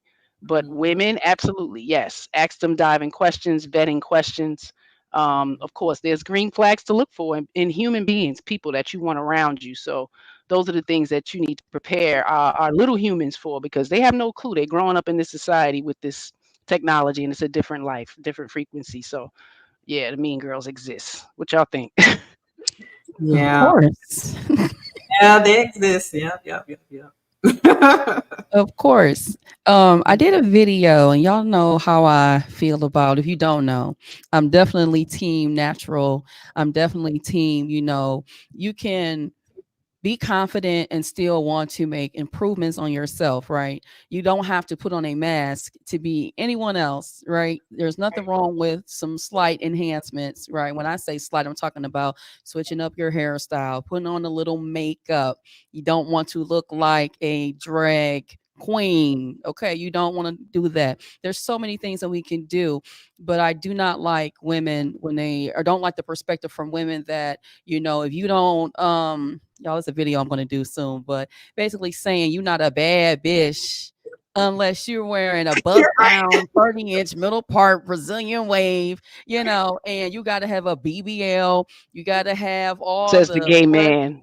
enhancements, you got to look like, you know, this, that, and the third. You know, I think that you can be your healthiest self, that you can make what God gave you work, and as long as your husband approves, then that's all that matters. And I was starting my conversation by mentioning a video that I made, and it was about black men, or men don't wife up natural women, and that's actually the opposite to my opinion. Just for me having a husband who said he, and you know, loved the fact that I've always worn my natural hair, that he always loved that I just liked myself and I never tried to look like a lot of the other women. And this video that I made started with a clip of a young lady wore her hair out in her natural state, and the young lady kept saying, "Black men don't choose me, only white men appreciate my naturalness." And I said that that is cap. I said there was nothing wrong with the young lady, but I said there might be other things going on with you besides your natural appearance. It could be that your attitude is bad. You're right. You're not smiling enough. Maybe you were dressing a little hoish. But to just default to black men only like a certain aesthetic, unless your hair is, you know, long and loose curled and you're not light, or you're light skinned, that's the only aesthetic that black men were accepting. And the black men came in the comments, and there was a woman that was still, you know, standing 10 toes down on everything. And it's just like that right there just let me know everything even more so than what I needed to know. Y'all really hate yourselves. You hate yourself. You will not accept the fact that, you know, you are fine the way that you are. I get it. I know what it's like to have been a dark-skinned little girl. Okay, to be told, you are cute to be dark-skinned. I know what that feels Oh my like. goodness. Yes, Rhoda. I know what that feels like. Yeah. And I get that, you might not feel the most confident, but I guarantee you, if you are keeping your legs closed, you are dressing, you can dress nice, even if you are not at your ideal weight, that you can put some effort into your appearance. You don't got to look like everybody online. You put Yeah. forth an effort. You just can't do nothing and then think a man gonna fall in your lap like some of them other folks will tell you. Don't listen to those people. They're capping. You got to do something, but you don't have to bash yourself. You do not have to mask around and parade as if you're something that you are not. There will be a man for you. Now, the problem with that also is that a lot of the times there's not the man that they think that they deserve. They want a 6-figure and up ninja. Right. And they also don't understand that maybe those men might prefer a different type of look, and that is fine, but that doesn't disqualify you from having a great man that Yes. is for you and that God could have sent for you. But you worried about the wrong things and won't avail yourself, and you want to place it on everything else except for dealing with the reality. And so I really don't like that. And yes, some women are very cruel. They were in my comments section. They were just doing the most. I've had women older than me, old enough to be my mother, in my comments section, and I couldn't believe it, that were telling me that I'm going to get divorced. My husband is going to cheat on me. Those comments are still in the comment section. My husband's going to cheat on me. You live long enough. Oh, you not old enough to talk about this and that. And y'all go on their profiles and they're talking about their Christian women. That is disgusting. Then I made a video that said it's the older Black women that's a mess too. And then they said that I'm trying to be divisive. I'm not trying to be divisive, but what I'm trying to say is that as older women, and I'm becoming an older woman, I'm not 40 yet, but I'm old enough, having been 13 years in my marriage, got married early on in my before mid-20s, to know what it's like. I know what it's like to have people, even in your family, don't want anything to do with you because you prioritize your man. Yes, it's my man, my man, my man. Okay. But that doesn't mean that you can't have good friendships. And I had, even within the last few years, I finally came to the realization that, it's just when you go on your path, like Bella said, when you go on your path, and that's actually one of my first conversations I ever had on my channel when I did a live stream. You are going to be lonely when you decide to prioritize being a wife, being a mother. That's going to be a little bit of a lonely walk for you. But long as you have your husband, God, your family, that is all you need. And as you continue to go on your journey, God might position and align you with women. You still got to pay attention. But God will position and align you with women. You still got to do your vetting. I've met some amazing women off of social media that we talk to each other offline. You all are, everyone who's on here, amazing women that I have found online. And we can have conversations. And when someone said, how would you know that a person is, you found a good person? When they don't have to agree with everything you said, you can give pushback and you can still respect one another. Exactly. That is the number one thing. When you got a bunch of yes women around you that don't give you no pushback, that is a red flag. You better watch your back. Exactly. They be for anybody. Mm-hmm. They will leech onto you. They see your greatness. And it's also nothing wrong with seeing another person's greatness either. Let me say that too. You can see another woman's greatness and support her. But just be mindful of those individuals that they don't know how to have a constructive conversation with you without throwing little shots. Be mindful of those women. And when you are aware of that, and just, it doesn't also mean that you have to look at them like sleep with one eye open, but just pay attention. Don't be so excited to just feel like you've been so lonely, right? And I'm using that term loosely, that where you just leech on to anyone, but just pay attention and you will see over time how a person is. And I've been right more times than not about my selection of women. When we talk about those day two folks, it's really them day twos, that my opinion, that I think are the better selection of people, because you live long enough, And if you have a level of awareness about yourself first and foremost, and also just the human experience in general, you'll be okay. And understand that it's okay that you might just have people that y'all just cool with to do this, y'all just cool with to do that. But I think that women can be very cruel, but also you can have beautiful relationships with women. You really can. And I would really want that for all women, but a true sisterhood, not the sisterhood. And that you can have that. Just take your time and, pay attention. That's all I got to say. Absolutely. We appreciate you. We're gonna give you ladies some final thoughts. I know sis gotta go and take care of the family. The missus got some things that she want to do as well. So I want to give you ladies a round of applause.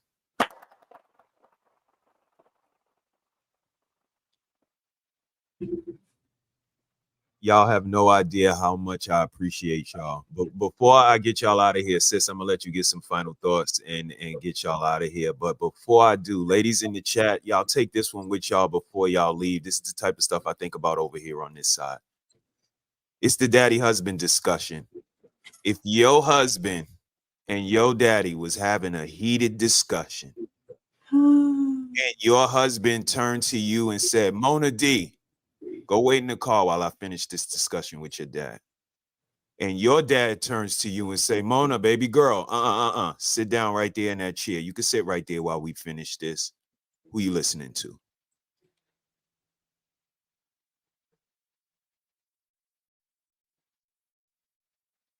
I'm listening to my husband. And the reason why I'm going to say this is because I actually had that happen to me, not like in the same room, but like I mentioned this earlier. Me and my father never had like the best relationship. He was an absent father. He came back into my life, always been in and out of, first of all, he's always incarcerated. And so once he decided to come back into my life and try to assert some type of role into my life, he didn't understand that, you're not a priority. I will respect you. I'm going to give you your respect. But whether you gave me away to my husband or not, that's still my husband. And that is who I'm going to honor. And that's who I'm going to answer to first and foremost, because that's who I'm laying down with. That's who's going to protect me. That's who's always showed up and did what he said he was going to do. Okay. That's the only man that's ever did that in my life. So no, your opinion don't reign supreme at all. Not at all. Hello, Bella. My husband is my daddy. Okay. Yeah, Bella. That's it. That's all. All right, sis, it's on you. I know you gotta go, sis. Thank you for being you. Thank you for guiding us and walking us through infancy. It all started at your table, red lipstick vibes, and look at us now. So let us know how you feel and thank you for everything you do for us, sis. I am so look. Every time I see you guys do something new and grow, I just feel so proud. I'm like a little proud mama. I am so proud of you guys. How you have grown, and I can see that you guys are going to go very far. I can see it. I can feel it because you are genuine. You're honest, and every time I hear these people on these panels and things talking about, we don't see no examples. We don't see no examples, and I just shake my head like, what? We got an example right in front of you that can show you, they show you themselves, their ins and outs, the good, the bad, the when sis said the fuck, and brother be like looking at her like, what? All that. So you cannot say you don't see no examples. And I think we met on Instagram, I believe. And from that day forward, we've been inseparable. And so when it comes to finding and knowing when you have some good people, just like Mona just said, they don't always agree. Sometimes me and brother and sister, we don't agree all the time. We be going back and forth or whatever, but we still love it and respect each other in the end of the day, and respect each other's opinions and positions in certain things. That's when you know you have a true friend. when you can have a disagreement and still yet love each other and come together without having no, showing receipts and text messages and 18-hour live streams and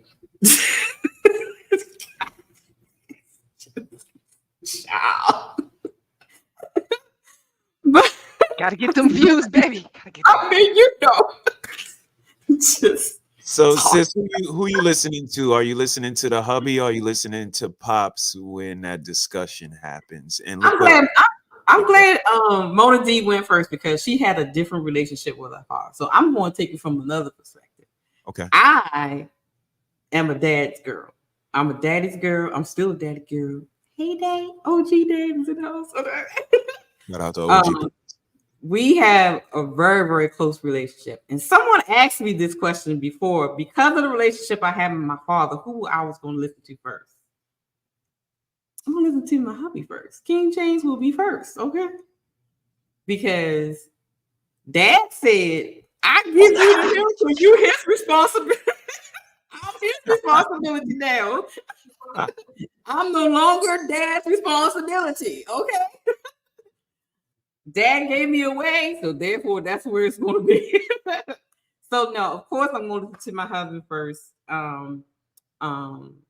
And the thing about it is, if there was ever any, it should never be a time when your husband and your father are coming to a position where they're arguing to the fact that they got to tell you to go somewhere. That's a problem right there. Because there has to be a level of respect between your husband and your father. So there will be no division where he has to say, your husband tell you to do one thing and your father does another. Not only do me and my husband have to be equally yoked, but my parents and my husband do too. And that goes back into, do your parents, do your mother and father approve of the person that you get married to? Do they see a connection with the person that you married to?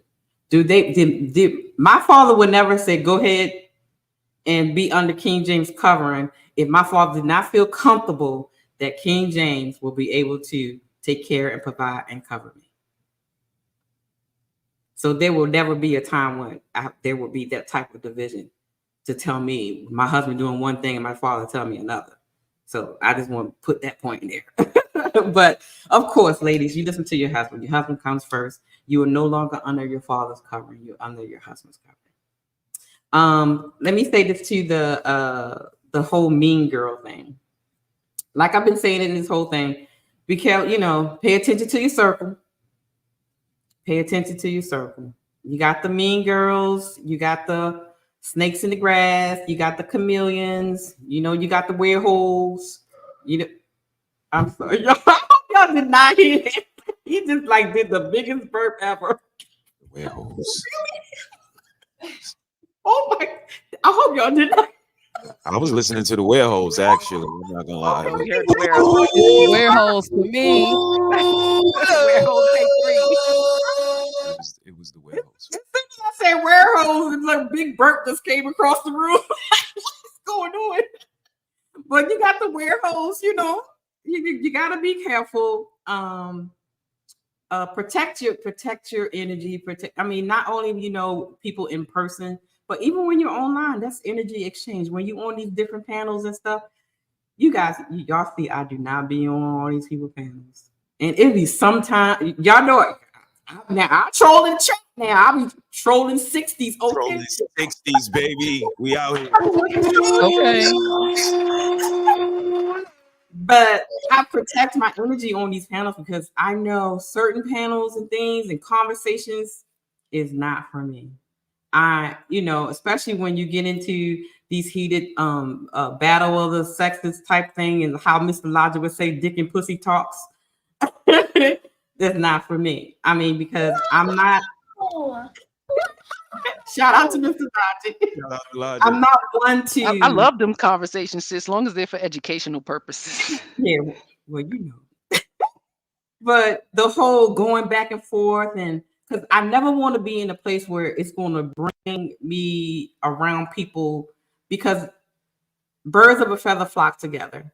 And you never want to be in a circle where people want to say, well, you're just like them, even though you haven't even been in the conversation and doing the theatrics and being cantankerous and over talking and all that kind of drama that they do on these panels and things. But being in the midst of it can also tag you as one of them. So be careful on who panel and stuff that you go on, who channel you go to. Just have to protect your brand, protect your energy, and you'll do fine. And I tell this to brothers and sisters all the time. Just vet those people that are calling on you and pulling on you to, oh, come and do this panel, and oh, come to, can I interview you, and all this kind of stuff. Just vet them carefully, and that, to try to make sure that they have a good intention on trying to get with you, and not to, ambush and all that kind of stuff because they disagree with you. Absolutely. I mean, it's, so you got, but I'm so proud of you. I'm proud of Moni D, because I think when I met her, she wasn't at 1,000 subscribers yet. And the next thing I know, she was like, "Woo, I'm monetized." So yeah. So I'm just sitting back, watching everybody grow. I'm always here for you guys. Got any questions? I'm always here for support. I'm always here for wisdom. I'm always here for guidance. I just want everybody to win. And yeah, that's all I got to say for tonight. That's my sister right there. The life is like water, baby. Big vibes. I appreciate you, ladies. Water gang. Mrs. She said you're gonna close us out. You got some final thoughts. Mona, did we get your final thoughts? No, but I'll say this. Please. I'm trying not to get distracted by some of the comments, but I can honestly say Your this is the space. first panel that I've ever been on. I've never done panels because of that very reason. Having been in a lot of spaces, seen a lot of things, seeing that unfortunately the worst of the worst, and there's nothing about the person, but the conversations in and of themselves with the individuals, and whatever experience they've had, that's not been a pleasant experience. And y'all know what it's like to be in a space where you're like the eyeball out, and you don't want to be in a space like that. I mean, sure, we all could hold our own, I'm confident in that, but you definitely don't want to be in a space where there's any confusion, like you just said, red lipstick vibes. Also, I think Red Lipstick Vibes, you are probably one of the first women who I could say that I've been around. That's how I met all of you all, was through Red Lipstick Vibes. And she was one of the first spaces that I went to where a woman that was older than me was very positive. And I gravitate toward those spaces because that is important to me. Because I want to see what and how other women who have been married, who are wives and mothers, so on and so forth. I want to see what that looks like too, because unfortunately in my family, I don't have a lot of that to look to. So it's very important that you have yourself surrounded by women who mimic that and you can learn from. And I always say, whenever I'm online, I want to be in spaces where I can learn. That doesn't mean we're going to always agree, but you don't want to be in spaces where you're just not gaining anything. It's just really negative, and you want to have fun too. I loved how she would always have her stuff presented and all of that, and that was very encouraging and motivating to me. So I just want to say I appreciate you all for your support and laying that foundation down, because that definitely gives a great example for other women who, when you are being in these spaces, how you show up. Yes, you can express yourself. Yes, you can demonstrate your personality, right? I'm big on that. Have a good time, because if you've been in my chat, I like to have a good time, but I definitely still want to give what I perceive to be the truth. I like to deal with that. I like to deal with statistics, and I like to have a good time if I'm going to be on here. So I thank you all for being just great representations of that, and for allowing us to have this space for us to talk. And also, I want to say this too. Thank you to all of the men who support channels like mine, like Red Lipstick Vibes, like Mrs. She Said, like Bella, all of us, because you all also make it possible for a lot of different conversations to take place. All right. So I just thank you so very much for all that you do. Yes, indeed. Thank you. That's all I got to say. Thank you, Bella.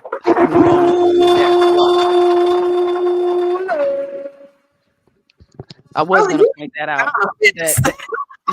I was going to point that out, that Mona D, I've never seen you open up your panel. you know, and I don't open up my panel either on Sunday, you know.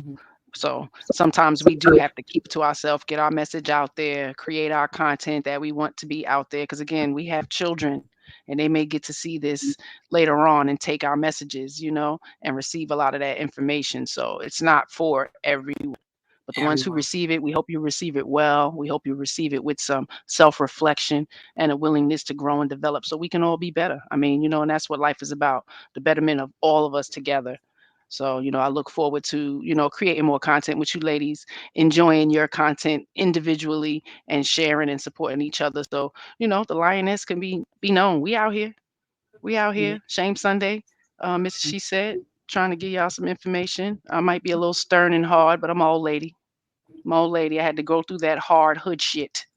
And so I definitely like to, for the young women who came from, you know, similar environments such as mine, that they can grow through that, let that femininity shine through, because you can get more done with that than Exactly. the other Yeah. side. So, you know, you can see a reflection of yourself through me at times, and, you know, and I hope it makes us all better. Nobody's perfect, and we all just strive to be better. I appreciate you, husband, for putting this together.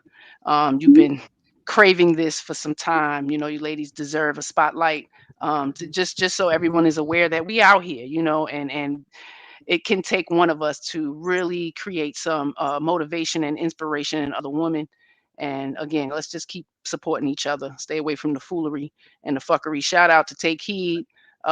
We also appreciate her. Her link is in the chat. She had to work today, so she would have been up here. She's always spitting jewels. And I appreciate her because she's probably a little more seasoned than me. I think we're close in age, but a little bit more seasoned than me. And she's no joke. So I appreciate her. And if you guys don't know, go click them links and subscribe to the ladies who have joined the platform today. And, you know, hope y'all guys have a great week and enjoy the rest of your Saturday. Red, I love you. Mona, I appreciate you, sister. Keep inspiring.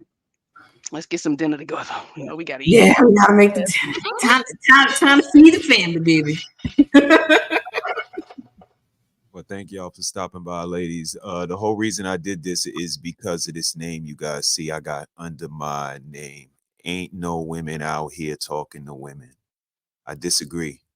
And, you know, what's really, you know, disheartening is when you guys or any women that speak positively and uphold the image of positive women don't get mentioned in these circles in combating to this statement.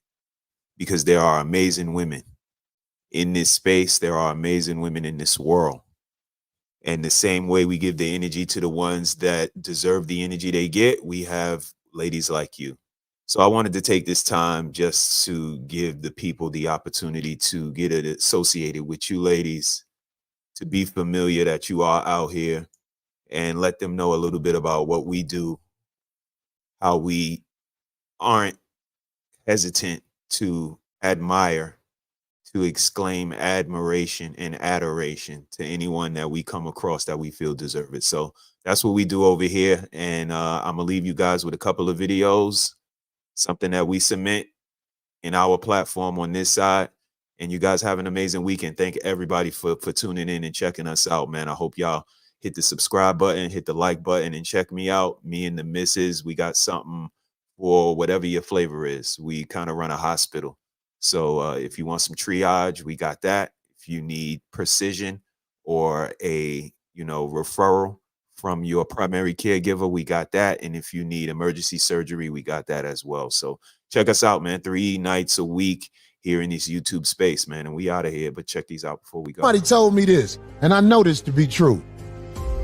Your kitchen is supposed to be your hospital for your family. What kind of hospital your mama gave you? Little babies eating McDonald's fries all week. I like that. That's a cold saying right there. It's the truth. Your kitchen is supposed to be the hospital for your family. Your family is strong and healthy because of your kitchen. How many bitches can say that? Who you know that makes sure they take care of their family? I'm not saying there's none who don't. Right. But I'm saying most situations in America, your family is raised off garbage. Your kitchen is full of Little Debbie's and motherfucking. A lot of kitchens is for decoration. Them don't even go in now. Go.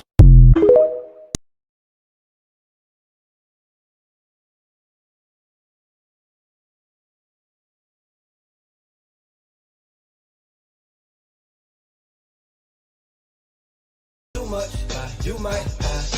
Too much, you might. Too much, you might. Too much, you might. Too much, you might. Too much, you might. Too much, you might. Too much, you might.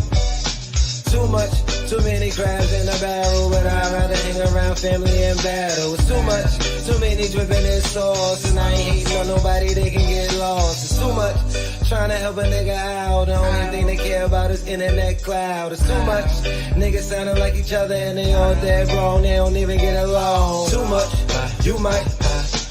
Too much, you might. Too much, you might. Too much, you might. Too much, you might. Too much, you might. Too much, you might.